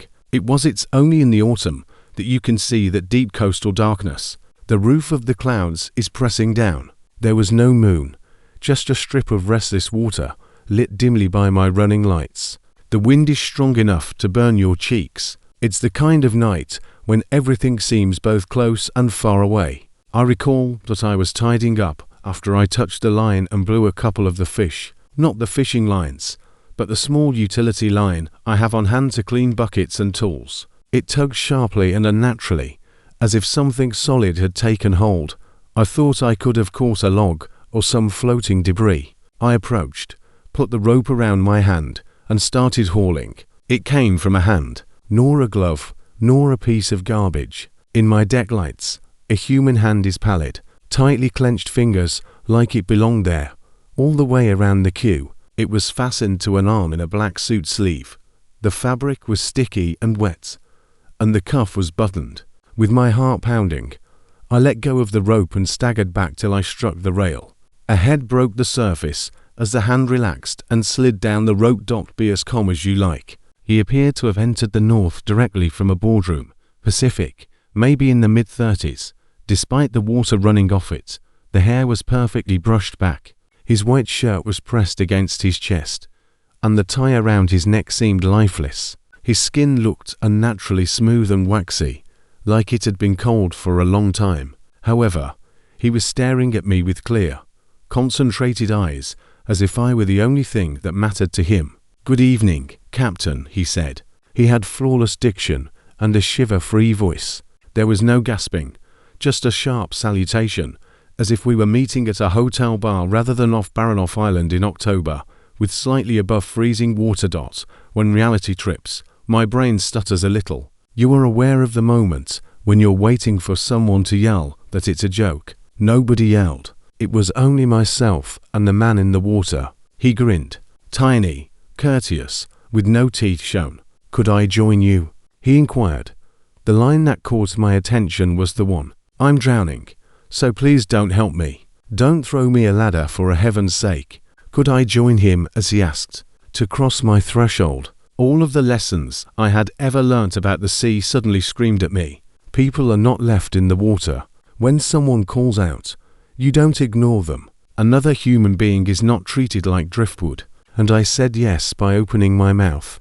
The word was there, just waiting to be spoken, because when someone asks a question in that manner, you respond with that. Yes, you respond. Rather. The words, "How are you not dead?" The smile wavered slightly. He said, "I've been waiting for you," as if that clarified everything. Might I come aboard? He asked in just the same manner, the same rhythm, the same slight uptick at the conclusion, as if there were guidelines for how the query should be phrased. I didn't respond to him. I was unable to.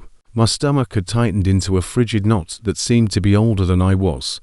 I didn't look away from him. I retreated towards the wheelhouse. With little discernible effort, his body floated erect as his head moved to follow. I've witnessed the effects of cold water, the spasms and gasps. This was not the case. Instead, he positioned himself as though he were on a liquid floor. When I put the door between us, he remarked, "Maybe another time." Just a mild disappointment, not annoyance or rage. The way you might converse with someone who had just turned down a drink. Then he fell down to the ground. Not a splash, not a flail.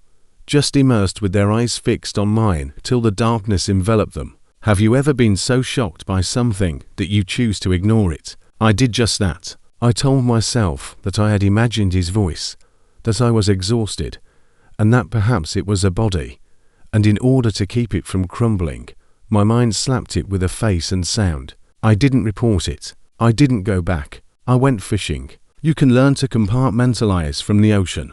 He returned the following evening, nearly at the same moment. The cleaning line gave that tug once more when I was working the starboard side. My stomach felt. My hands became chilly, like I was sleepwalking. I made my way to the rail, and there he was, emerging on that thin rope from the shadows, as if it were a lift. The same hair, the same suit, and the same courteous, but completely incorrect demeanor. "Good evening, Captain," he said. "Might I come aboard?" Breath froze in the air, which wasn't cold enough for that, and water dripped from his shoulders. His gaze followed every nuance of my face, as if he were examining me for a test. Before I could stop myself, I said, "You're not real." It's a foolish thing to say to someone who is speaking to you. At that, he grinned a bit more. He answered, "I've been waiting a very long time. In these waters, we don't have many opportunities. Yes, sometimes a door opens. They extend a welcome, but not to me. I'm very happy you came by yourself." He cocked his head as though evaluating my response. "Could I join you?" I was scarcely able to say no. The air seemed to have turned to syrup, and the word felt thick in my mouth. His gaze wavered, as if I had taken him by surprise. He then gave a nod. "I understand, of course." One more time. Then he dropped the line, floated a few feet back without kicking, and disappeared once more. "Most likely, you're thinking that I ought to have entered after that." He contacted a doctor, a psychologist, and a priest on the way to the dock. However, fishing involves commitments and routines. Additionally, I had bills on land, gear in the water, and a stubborn streak that didn't like the thought of a phantasm dressed in a suit chasing me off my property. Yes, I did go out again on the third night. By then, I had established guidelines for myself. I would spend more time in the wheelhouse. Any tugs on the cleaning would be ignored by me. Line. I would continue to make the deck lights brighter, as if it would somehow be beneficial. It was irrelevant. There are invitations that don't involve doors. They are focused on getting attention. Even before the cue moved, I knew he was there. My arm's hair stood on end. The air had a metallic taste. Additionally, I caught sight of him out of the corner of my eye. This time, I'm just waiting, not getting up. Just above the surface is the face. Keep an eye on the boat. That night, I waited longer. Didn't go to the rail. Failed to open the door. Simply stood with one hand on the steering wheel and one on the throttle, immobile as something trod water in the darkness outside, as though it had endless time. That's what I told myself when I eventually went outside to check stuff. Before I could even look him in the eye, he said, "Anything. Captain, good evening. Could I join you?" His voice sounded closer now, as if he didn't have to raise it to speak to me. The surrounding water was still. No current, no ripple. Just a man standing, awaiting a response. I declined once more quickly this time. He remained at the boat's side, traveling with it, without sinking or departing, as if he were fastened to the ship. He said in a friendly tone, "I won't push my way." That wouldn't be accurate. Rules exist. You are aware of the rules, right?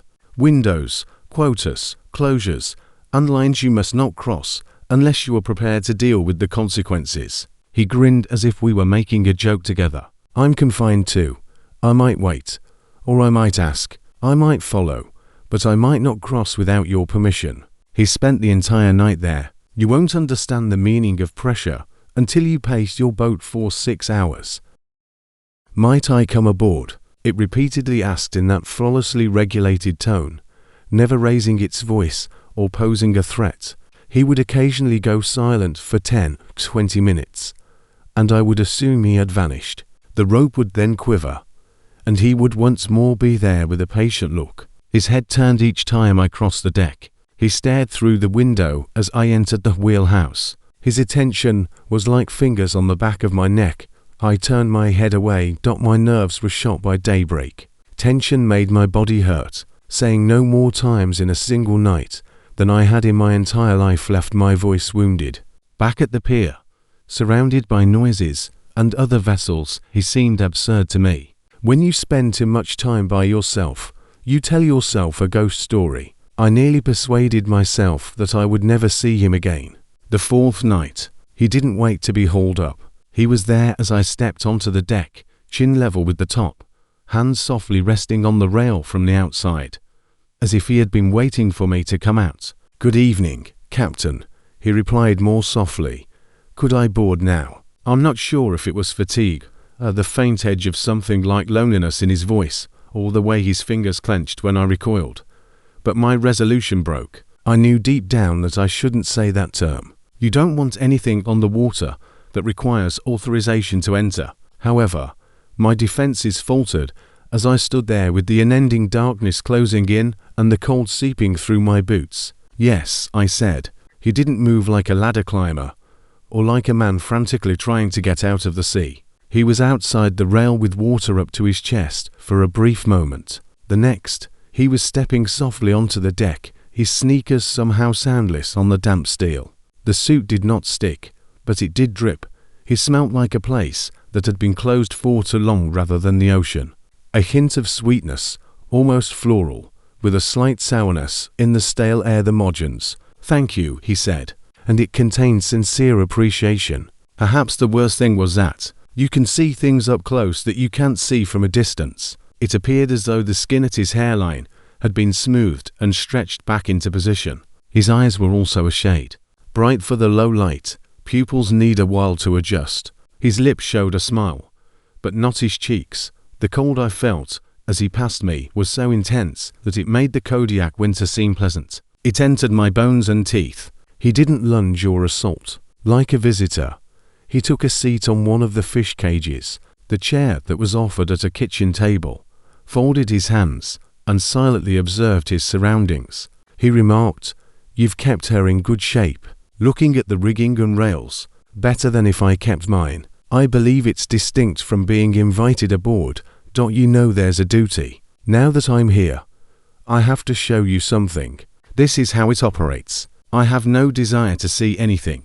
I succeeded. In my own ears, my voice sounded faint. He cocked his head. "You don't decide that." "No more," he remarked. "Just stating a fact.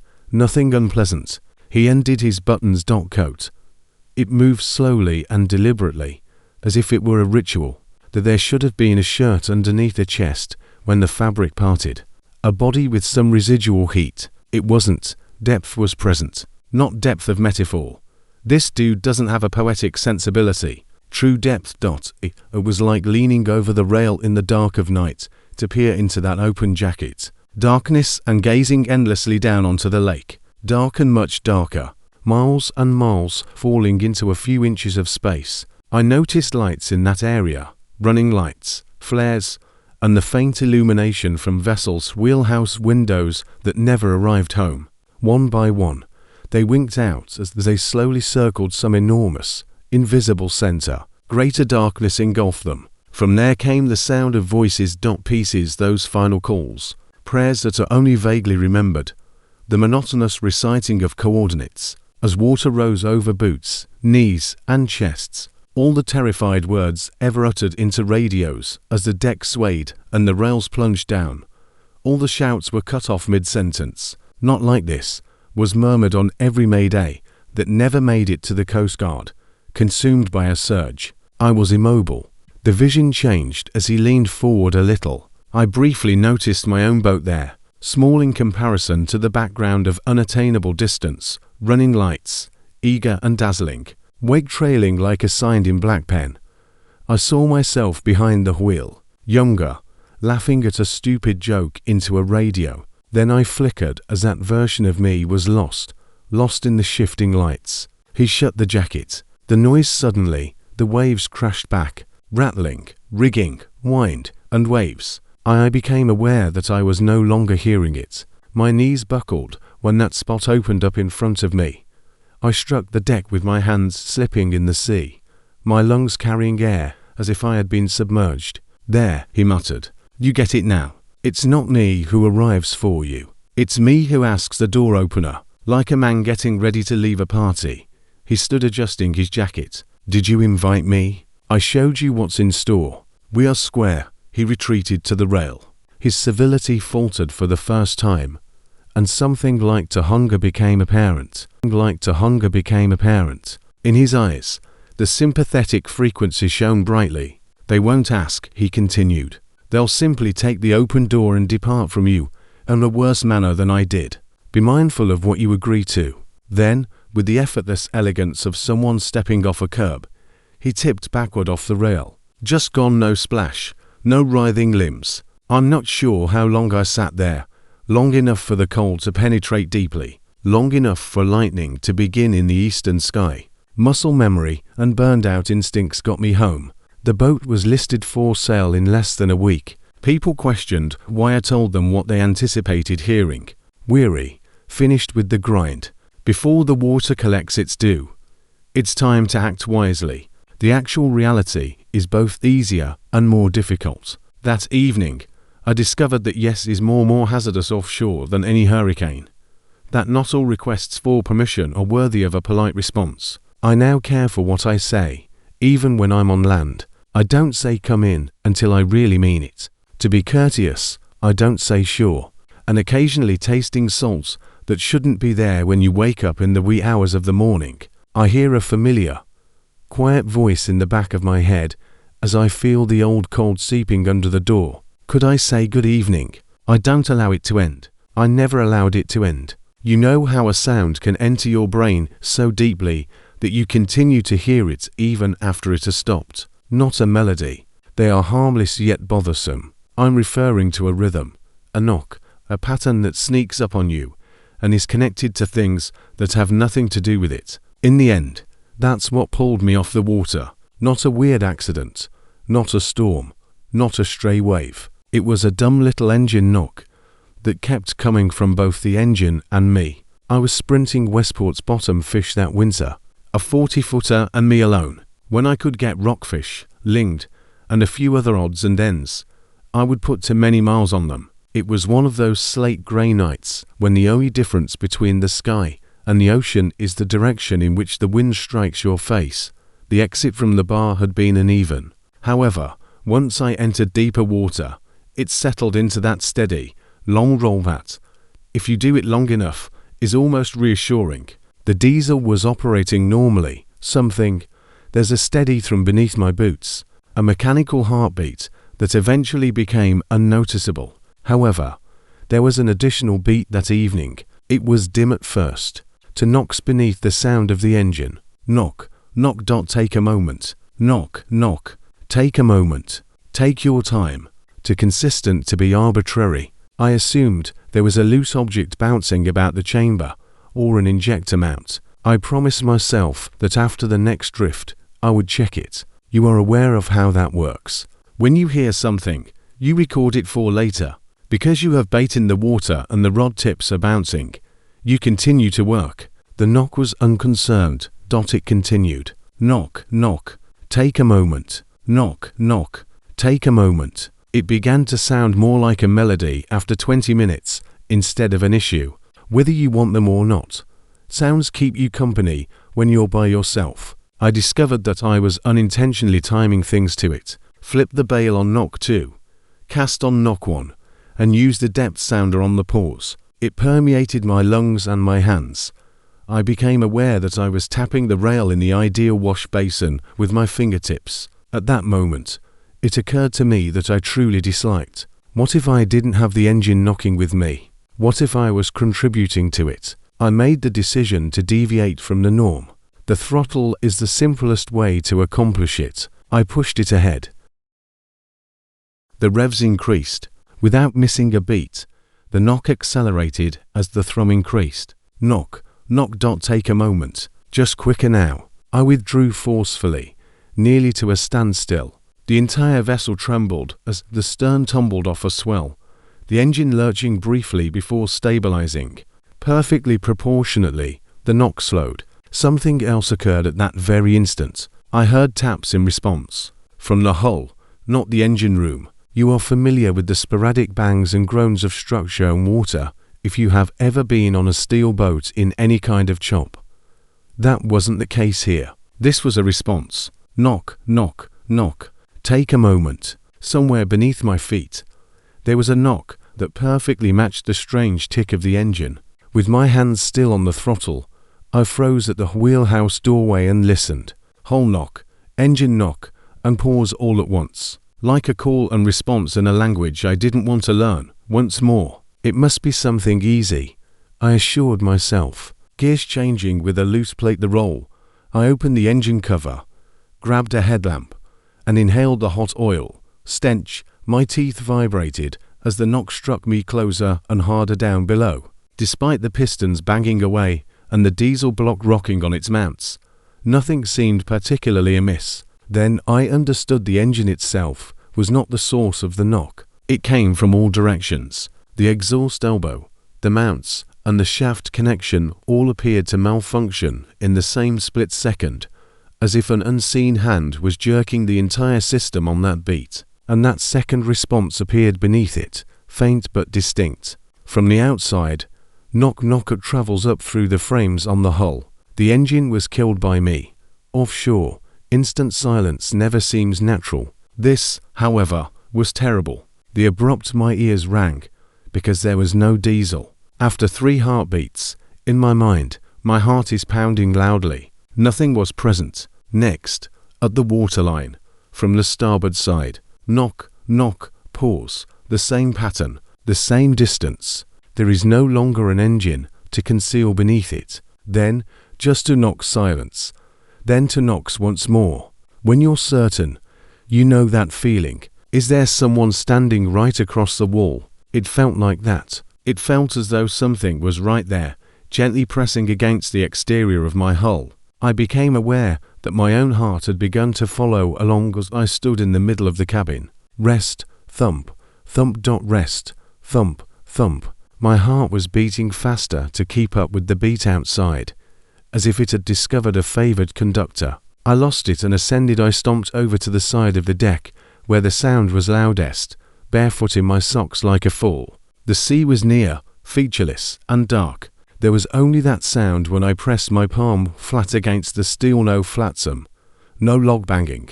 Just beneath my hand, there was a tiny, almost soft double tap from the other side. Beneath my flesh, the metal vibrated. God help, I said as my fingers twitched. Me. They responded with a tap. Knock. I didn't consider doing it. I simply did. The response came right away. Knock. Now a bit louder. My hand moved once more, like it was being piloted by someone else. Knock. The engine was not running. The rise wastiny. There was nothing in the sky. However, I was conversing with something invisible in 30 fathoms of darkness while standing on my own deck in Knox. I pulled my hand away as if I had placed it on a hot stove. The impulse to set it down again, to maintain playing along, was so powerful that it made my skin crawl. I slammed the hatch, staggered back into the wheelhouse, and started the engine only to hear some human noise, some between me and that beat. There was familiar confusion. Naturally, the knock came back. The whole tap and the engine tick were a great match. There was something new now, though. The boat itself had been involved. I saw the overhead light begin to falter, flashing on the same beat rather than erratically. 2 beats. Take a moment. Pause for 2 pulses. Even though there was nothing to pump. The billiage pump activated, cycling on schedule. The VHF spat out a little and turned down low. Static bursts that were precisely in the spaces. The universe had turned into a drum circle, and it was outside. Whatever was leading it, I made an effort to block it out. Turn on the music first, then the radio, then both. It was irrelevant. The motif burrowed beneath everything. When something gets into your breath, you can't ignore it. This is where things start to get weird. The longer it continued, the less it felt, the more the boat seemed to be following the beat. The more the beat seemed to be in control. I would change course by touching the throttle and making small, meaningless adjustments, a degree or 2, just to show that I was still capable of doing something unplanned. The beat remained the same as the boat reacted. My heel pounded the deck and my foot began to bounce in sync. The muscles disliked the interference and twitched painfully beneath the skin if they were being kept in place when I attempted to stop it. I had the brilliant notion to try using my own pattern to confuse it. You know, like playing around with a metronome by clapping off beat. I inhaled deeply before beginning to tap on the wheelhouse wall. 3 brief taps, followed by a lengthy silence. Long pause, 3 taps. I think I completed 4 repeats before the engine note began to falter. In fact, hesitate as though it were insulted. The entire boat trembled in a terrible, full-body manner. Then everything came back to normal, and I was knocking on the outdated pattern. Knock, knock.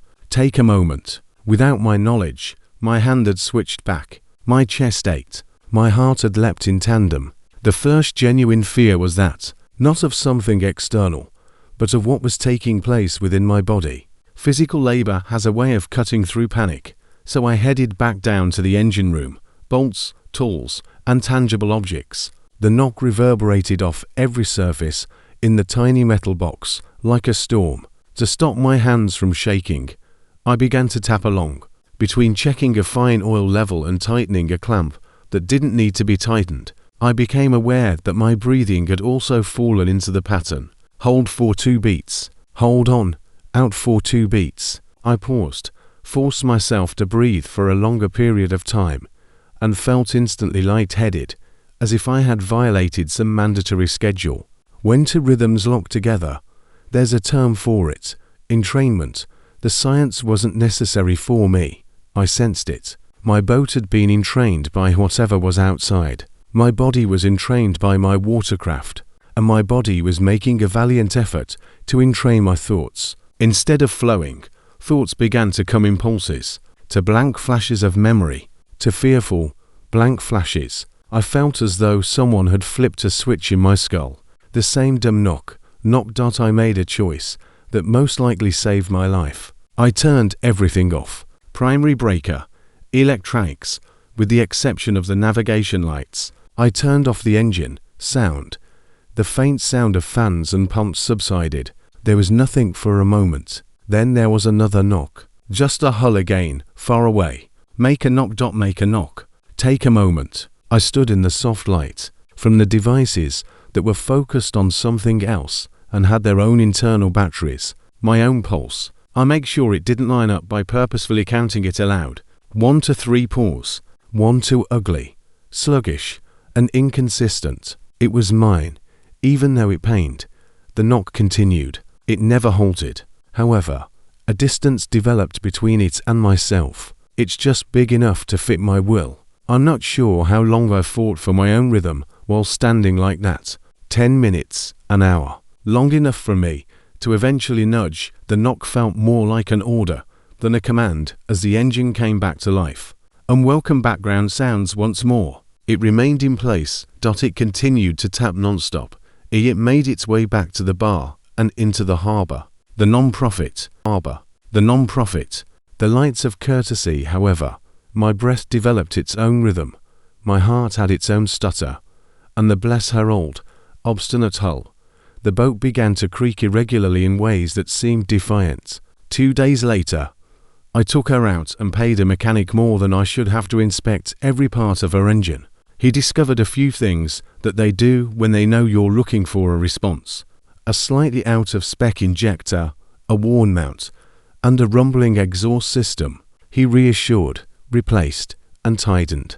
The knock vanished as we fired her up on the hard. However, it was and single quotes, not at all. That night, I was lying on shore in my bunk, far from the boat, when I heard it. Give a knock, pause and knock, directly beneath my pillow. It was in my chest as I strolled the docks, in the way my feet hit the boards. Little hitch, 2 steps, 2 steps, hitch. I occasionally notice myself tapping my fingers in that manner on the table. I miss it, not because I hear it, but rather because I don't.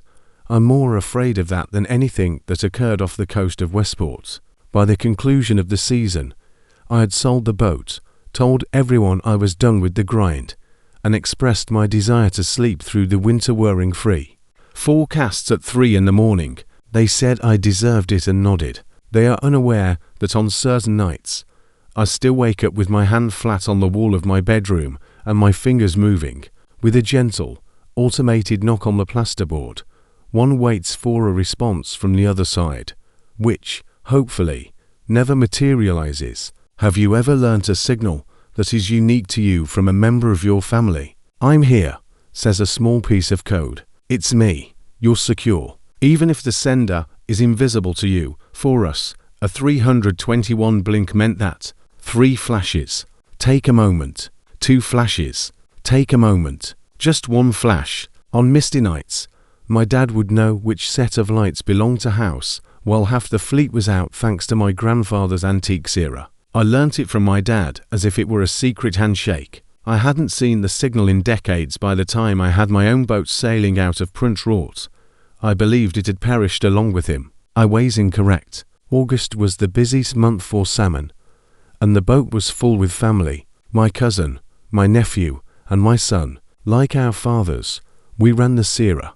When the weather holds and the fish are in, you work long, foolish hours. One of those infrequent blessings was that evening. Very little air, wind, or swell cool, but not chilly. The sky is a pitch-black dome that is devoid of any shoreline light. It ideal for viewing navigational lights. On a positive indicator, we would set the net. Leaps on the exterior. The circle began to gently close as the sounder lit up. As the cork line tightened around the school, the boat idled. My son interrupted me while I was monitoring the drum in the wheelhouse, saying, "There's another boat off the east. They appear to be working as well." I looked out. Indeed, a set of running lights could be seen approximately a mile away. Green starboard, white masthead, and the subtle glow of deck lights washing the surrounding sea. Nothing out of the ordinary. You monitor other boats at night in the same manner that you monitor rocks during the day. After observing the other ship for a while, I did what any respectable captain would do when someone was close. Take the spotlight. Up here, we have this unwritten civility. When you see someone, you quickly blink with a spot. Just I see you. Nothing hostile. Here I am. Now let's net cross paths with one another. I flashed 3 times as I swung the beam in their direction. Fast and dispersed. It's just standard signaling, not our family code. I then turned down the light and resumed my work. The lights on the other boat went out. For 5 long seconds, that portion of the ocean was a blank area of the night. Then, in a rhythm that made my skin crawl, every visible light on the vessel blinked back. 3 flashes. Take a moment. 2 flashes. Take a moment. Just 1 flash. With a strange, unsure giggle, my son added, "Hey, that's sure I take it that's Grandad's thing." My mouth had become parched. It was the first time I had seen that blink since I was a child standing on the pier, watching an older, much smaller Sena creeping through fog thicker than 321 signified family. Milk. It indicated that we succeeded. It was never used by anyone outside of us. Nobody outside of us was even aware of it. I informed for me. It was a coincidence. Sometimes, guys play with their lights. Boring cruise. Too much coffee. Nevertheless, the hair on my arm stood up. I flashed the location once more. This time, I followed that familial pattern on purpose, half angry at myself while I did it. 3. Take a moment. To hold off. 1. The response blink arrived more quickly, nearly eager. 3 to 1. My signal was being used by them. We reset the net and removed the set, acting as though we weren't observing them. The other vessel kept its distance. As if they were working on the same patch, they paced us. Their lights would pass through those 321 once again every few minutes. It got beneath my skin. My cousin wanted to know who it was. No, I was lying. The reality was worse. Rather than being ignorant, I felt like I knew too much about this. You learn your home grounds the way a city kid learns streets if you've lived on the sea your entire life. By the way, I knew every boat in the area by the layout of its running lights. Nothing quite fit this one. Standing taller than others, facing the deck lights at a specific angle, and outdated nearly. I saw that I was getting closer in an attempt to better understand their shadow. They moved along with us, never getting too close, never falling behind, always maintaining the same gap. Their lights also moved as we repositioned our net, moving into an area where they would have tangled any actual equipment, setting where they appeared to. However, there was no radio talk, no harsh "Hey, what's your spread?" the speaker said. Only that sporadic blinking of the code above the water. The radio then began to click. On channel 16, which is the working channel that everyone watches, there are no voices or static clicks that follow the same pattern. 3 brief pauses. 2. 1. My son gazed at the speaker as if it were about to speak. On the VHF, you grow accustomed to voices, accents, tones, and even specific individuals. This was robotic, akin to someone pressing a button to speak without actually speaking. After reaching for the microphone, I halted. I had no idea what I would do if I called my own boat name into that emptiness and received my grandfather's signal. I changed the channel instead, called a friend I knew was someplace nearby, and asked if he noticed anyone working east of us. "Nope," he replied. "You're by yourself." "As best as I can tell." "There." "Why?" "No reason," I replied, leaving it at that. After closing the net, we began hauling. It's all about rhythm if you've never seen a senior work at night. The slow, pleasant appearance of the bunt full of fish at the end, strained wine, and piled corks. I made an effort to immerse myself in that, but each time I looked up, those lights were still there, maintaining pace at a distance of about a mile, 3 to 1 repeatedly. The guys on deck began to whisper. I pretended not to hear. I'm still not sure of what I did when we eventually got the net aboard and the fish down the hatch qualifies as daring or stupid. After telling the crew to get coffee, I turned the helm and drove directly in the direction of the unidentified boat. My nephew remarked, attempting to persuade himself more than me, "Maybe it's just someone playing around. All we'll do is go say hello." My son remained silent. He simply observed the lights getting larger through the windscreen, tight-faced. As we got closer, something began to feel off on a deeper level than the obvious details. You are aware of the weight that some things carry in life. That was present here, but in reverse. On the water, the boat in front appeared to be too light. Whatever the swell accomplished, the masthead appeared to be immune to the same motion as us, as it remained at the same horizon line. Its deck lights were also the wrong color. It's a bit too white and lacks the color that comes from outdated sodium bulbs. My grip on the steering wheel intensified. The place ought to have painted the name across the bow when we got near enough. I turned it on and swept over. The beam briefly illuminated empty space. Then it struck the hull. The bow's letters caused my heart to stop. It was the name of the boat owned by my grandfather, which had sunken before I was born. Winterblue. I had noticed that name in logbooks, in pictures, in the faded engraving on a piece of wood my grandma stored like an altar on a shelf. I had never seen it on water.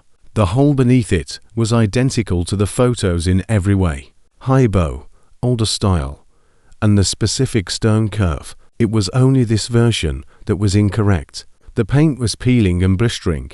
The metal was covered in marine growth and corrosion. The nets were in ruins. Something that captured the light was splattered on the wheelhouse windows from the inside. Shimmered. On deck, figures moved.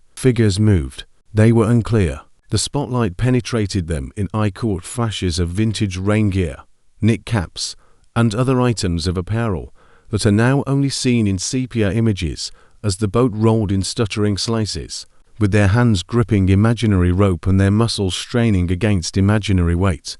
They labored as though they were transporting equipment. One of them separated from the others and went to the rail directly across from me. He raised a portable light and blinked 3 times. I recognized the set of those shoulders even from that distance, despite the distortion caused by years, salt, and something else I can't quite put into words. His feet were planted against the roll. I had spent up observing why my father stood in that manner, and I had previously seen my grandfather in a grainy black and white photo. He made the small half-wave with his free hand that our family always employed while returning to the harbour. Subtle, informal, and yet very profound. That wave said, "Come on, you are aware of this. We are who we are. One of us is you. Get nearer." Once more, the radio clicked. 3, 2, 1, Dad. My son muttered in a voice that had more children than I had heard since he was a little child. With a shake of his head, my nephew moved away from the window. Repeatedly, I considered responding to the light with my own blink for a brief period, like Dad had done decades ago. Blink. I even extended my hand to the switch for the spotlight. Then something, call it instinct, call it was a recollection, that rose up inside of me and yelled, "No," so loudly that it could have been a voice in my ear. I turned off the spotlight, accelerated, and violently flipped the wheel dot. As we began to turn, the boat trembled. With just our own jogging in the dark, the water is painted by lights. In contrast to our speed, those other lights appeared to glide sideways, as if they were fixed points, and it was us who skidded on a curving surface. For it seemed like we wouldn't be able to clear them for a few seconds, like, regardless of I did, and we would always aim our bow directly at the phantom Cena and the figures on its deck. The angle then changed. The gap widened. There 321, the pattern flashed again. Now it's slower, if you can call it that, a farewell. My own the shape of the grandfather at the rail stopped waving. He merely observed us leaving. Light remained steady in his grasp till the darkness engulfed him. My son asked me how on the way back in I had recognized him. I didn't respond. In actuality, the waters of charity, I had no knowledge. I simply sensed it.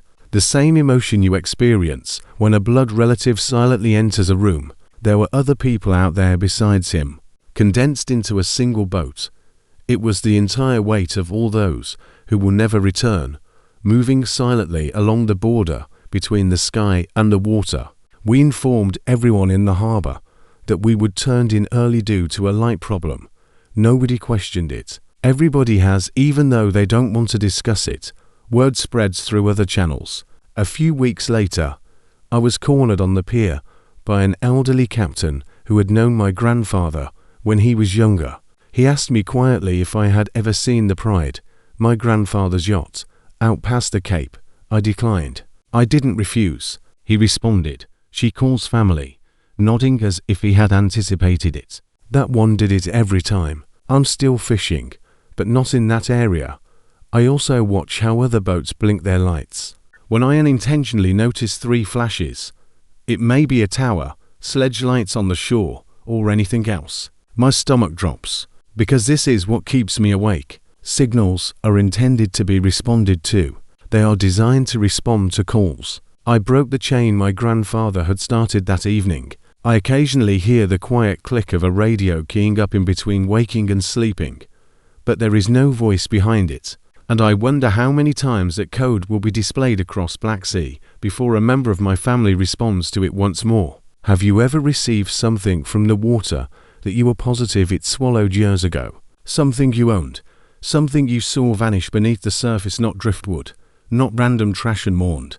Because the sea does just that. It requires. Imagine now that it begins to return everything. Everyone is losing at once, not just you. I had the same thing off the coast of Mendocino. Running rockfish are a tiny boat that shouldn't have been able to hold what the water attempted to return. I've spent enough time working that area between Point Arena and Fort Bragg to be familiar with every reef like the lines on my own palms. It was a simple boat, old diesel, stubborn, and around 30 feet tall. Like most days, I was the only one on board. Lingcod, rockfish, or whatever the regulations permitted, and it seemed like sharing at the bottom. I've always been cautious, methodical, and conservative. Gently toss the shorts back. Avoid leaving a cue on the structure. Never take more than what your instincts tell you. The type of person who, even when no one is present to hear, silently gives thanks to the ocean after a nice haul. That respect seemed to be worth something for a long time. Honestly, that day began. It has a low ceiling, a constant swell, and wind light, but it also has that chilly bite that comes with the end of summer. I positioned myself on a piece of damaged rock. Since I was learning how to walk on decks, I have been fishing. Rigs were dropped. As lead was discovered, I felt that familiar hump. At home, initial drift. Nothing noteworthy. One of the fish was a wonderful keeper, but the other was too small, so I unhooked it and gently rolled it back over. After one forceful kick, it disappeared into green. Good, I recall thinking. Go eat and develop. To make the killing seem balanced, you tell yourself tiny tales like that. Things changed after the second drift. When I have felt weight before I felt a fight when I raised the first rig. Typically, rockfish will give you that obstinate headshake pull as if they're outraged that you had the audacity to hook them. This was little more than dead weight. I cranked, irritated, thinking I had caught some debris or kelp. My stomach fell when the line broke the surface. It was the identical fish, with the same side marking and ripped fin from an old. One eye has the same hazy patch from a predator's bite. I understand your thoughts. Rockfish can hang close to buildings. Perhaps it never went away. However, I had witnessed its powerful kick away and eventual disappearance. As if nothing had happened, it was suddenly hanging there, hooked back in its mouth. However, this time it didn't thrash. It scarcely moved, just hanging. Gills flared slowly, as if they were running, using borrowed time. Despite wearing gloves, my fingers were freezing as I unhooked it once more, kept it there, hovering next to the boat on the water. After a single twitch, it appeared to glance at me. Fish don't stare at you. They look right through you. This person's gaze followed the motion of my wrist and the form of my hand. Unsettled, I dropped it. Rather than plunging straight down, as if someone had severed a string, it sunk. I had persuaded myself that I was unnerved by the third drift, particularly after spending too much time by yourself. The mind creates patterns when none exist. I worked the rig, reset, plummeted, and felt bottom. That dead weight was there when I lifted once again. The resistance is the same as previously. Even before I realized what I had hooked, my shoulders were exhausted. The fish weren't by themselves this time, and they all came up incorrectly in 2s and 3s. Their eyes were too clear, their mouths hardly moved, and their bodies were too rigid. One had a piece of monofilament fused into its flank. The line smoothly vanished into the flesh, if it had grown there rather than been cut. Someone else's a corroded swivel that ought to have broken away long ago punctured the gill plate. A third, which I was confident of, had a scar along the side where I had previously unintentionally nicked it with a knife when unhooking. Years after the dents have been repaired, I can identify that slip, that shame, and the way you recall just where you backed into a pole. Something that didn't belong was implanted in each of them. On my deck, hooks, metal fragments, net pieces, old wounds, and misplaced equipment are all carefully arranged like exhibits inside a case. I began to notice different things. I hadn't used this lure in years.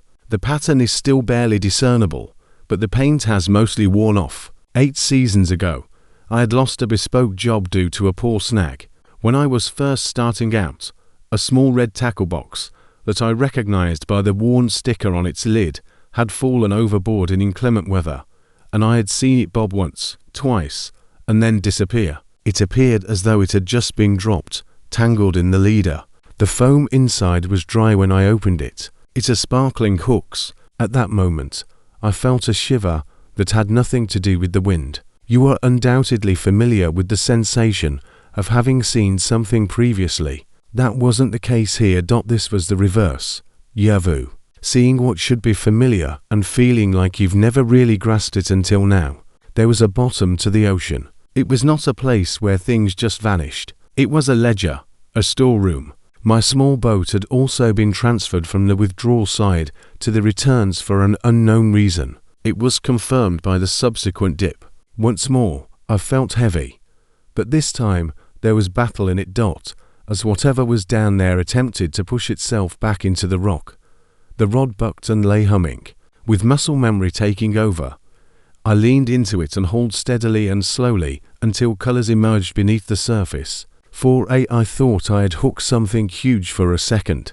For a single fish, the form was completely incorrect. It turned into bodies. Thank God it's not human yet, but it's a snarling mass of rockfish, on hooks, lines, and pieces of vintage equipment. Dozens of them looped through one another. My rig was trapped in something that had been constructed over many years, if not decades, so they weren't really attached to it. They weren't breaking down. At the very least, they ought to have been ripped rotting, and half-eaten. Rather, their skin had this waxy maintained appearance, subdued but unaltered colors. They slowly opened and closed their mouths, like a single organism breathing through 100 gills. They work in perfect harmony. A watch with a shattered face at 217 and a key ring with corroded keys were among the items interlaced like beads between their bodies. I had once seen a picture of a chipped mug from a diner to counties inland on a missing person poster. I broke the cue. Allow everything to return to the shadows. I made no attempt to save the lead at all. At that point, money seemed pointless. You would think that would be the end of it, that I would be wise enough to call it after pointing the bow towards land. However, fishermen have this foolish, unyielding streak. It will return to normal after one more drift, one more pass, and one more opportunity. I reset, moved a bit shallower, and promised myself that I would try again and stop if something didn't seem right. The final, what broke me was the hole. Since then, I haven't corrected it. Of course, the weight was there. It was steady and substantial. Something in my stomach warned me to halt as I cranked. Simply trim and go on.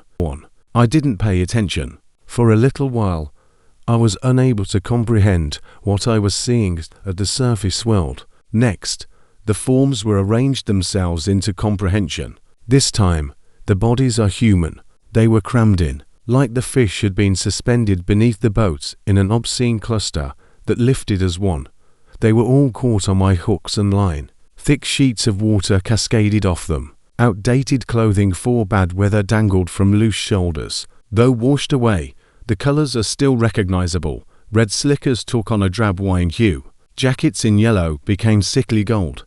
Their features were not swollen, but rather smooth, not skeletal, preserved like the fish, as if they had been stored in an ideal cold pocket where deterioration was more of a suggestion than a rule. Every single one of them had their eyes closed. 1. Hands folded or at their sides, not clawing. Lips closed, no gasping. They appeared to have fallen asleep in my equipment. I noticed features as the cluster got higher. I recognized the name patch on a chest from an Oyo Harbor memorial shot. The night before a boat vanished, I noticed a wedding ring on a knuckle clinking against a beer bottle, a unique tattoo on a forearm that is still sharp under a thin layer of sea lace. Not all of them were familiar. They were not required to be. The point was rather obvious. The oceans were these. Squalls claimed the lives of men and women who had gone overboard and gone down with their ships. Individuals who have fallen off decks in the dark without ever rising again. The people we tell stories about, hang wreaths for, and pour shots for. It hurts to think of them down there by themselves. So we claim the sea took them. They weren't by themselves.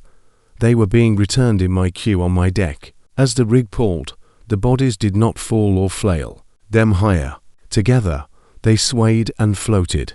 A hand struck the hull. The rail was touched by fingers. Where they broke the surface, their clothing was dry. Dry in an absurd manner. They appeared to be repelling the water by shedding it. Something was in the air. Not decay, not salt. Stale time, old air. I can't recall ever making the cut. One as soon as they appeared, they rose. The next time I held the line, it became loose, and they were falling back into green. Their faces contracting, forms vanishing into the shadows. I let go of the rod. It clattered over the deck. It tasted like metal in my mouth. I wanted to fold my legs. The ocean appeared the same. It always did on the run back. Wind at the summit. White lines where waves broke on distant rocks beneath the swell. However, I was unable to resist observing the strata that lay beneath that surface. I had thrown the fish back. I had fumbled with the tools. Bodies, nobody was back to normal. It was all catalogued, stored, unconsumed, and waiting.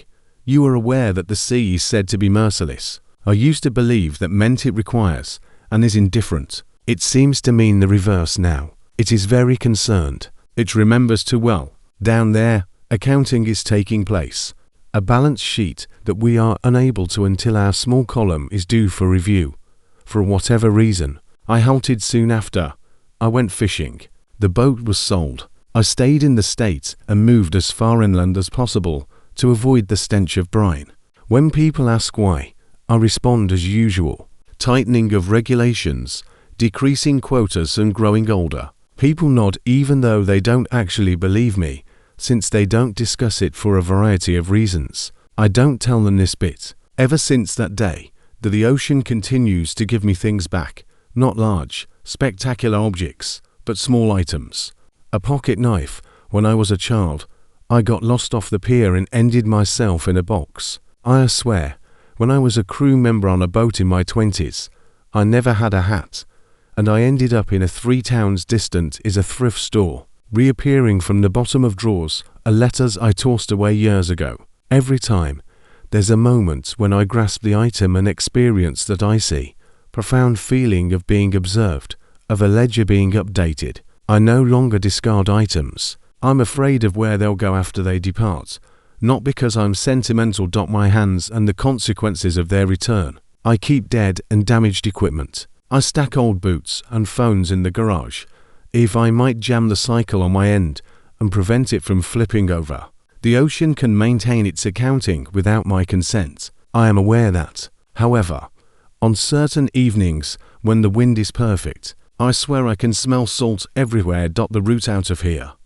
I'll awaken to the taste of it on my tongue and the mental picture of mighty boat perched atop a pedestal filled with preserved corpses, fish, and misplaced items perched atop a lengthy historical column that descends farther than any sounder can read. Asterisk. And I realize something in that instant that I wish I hadn't. We're not the only ones monitoring our gains and losses.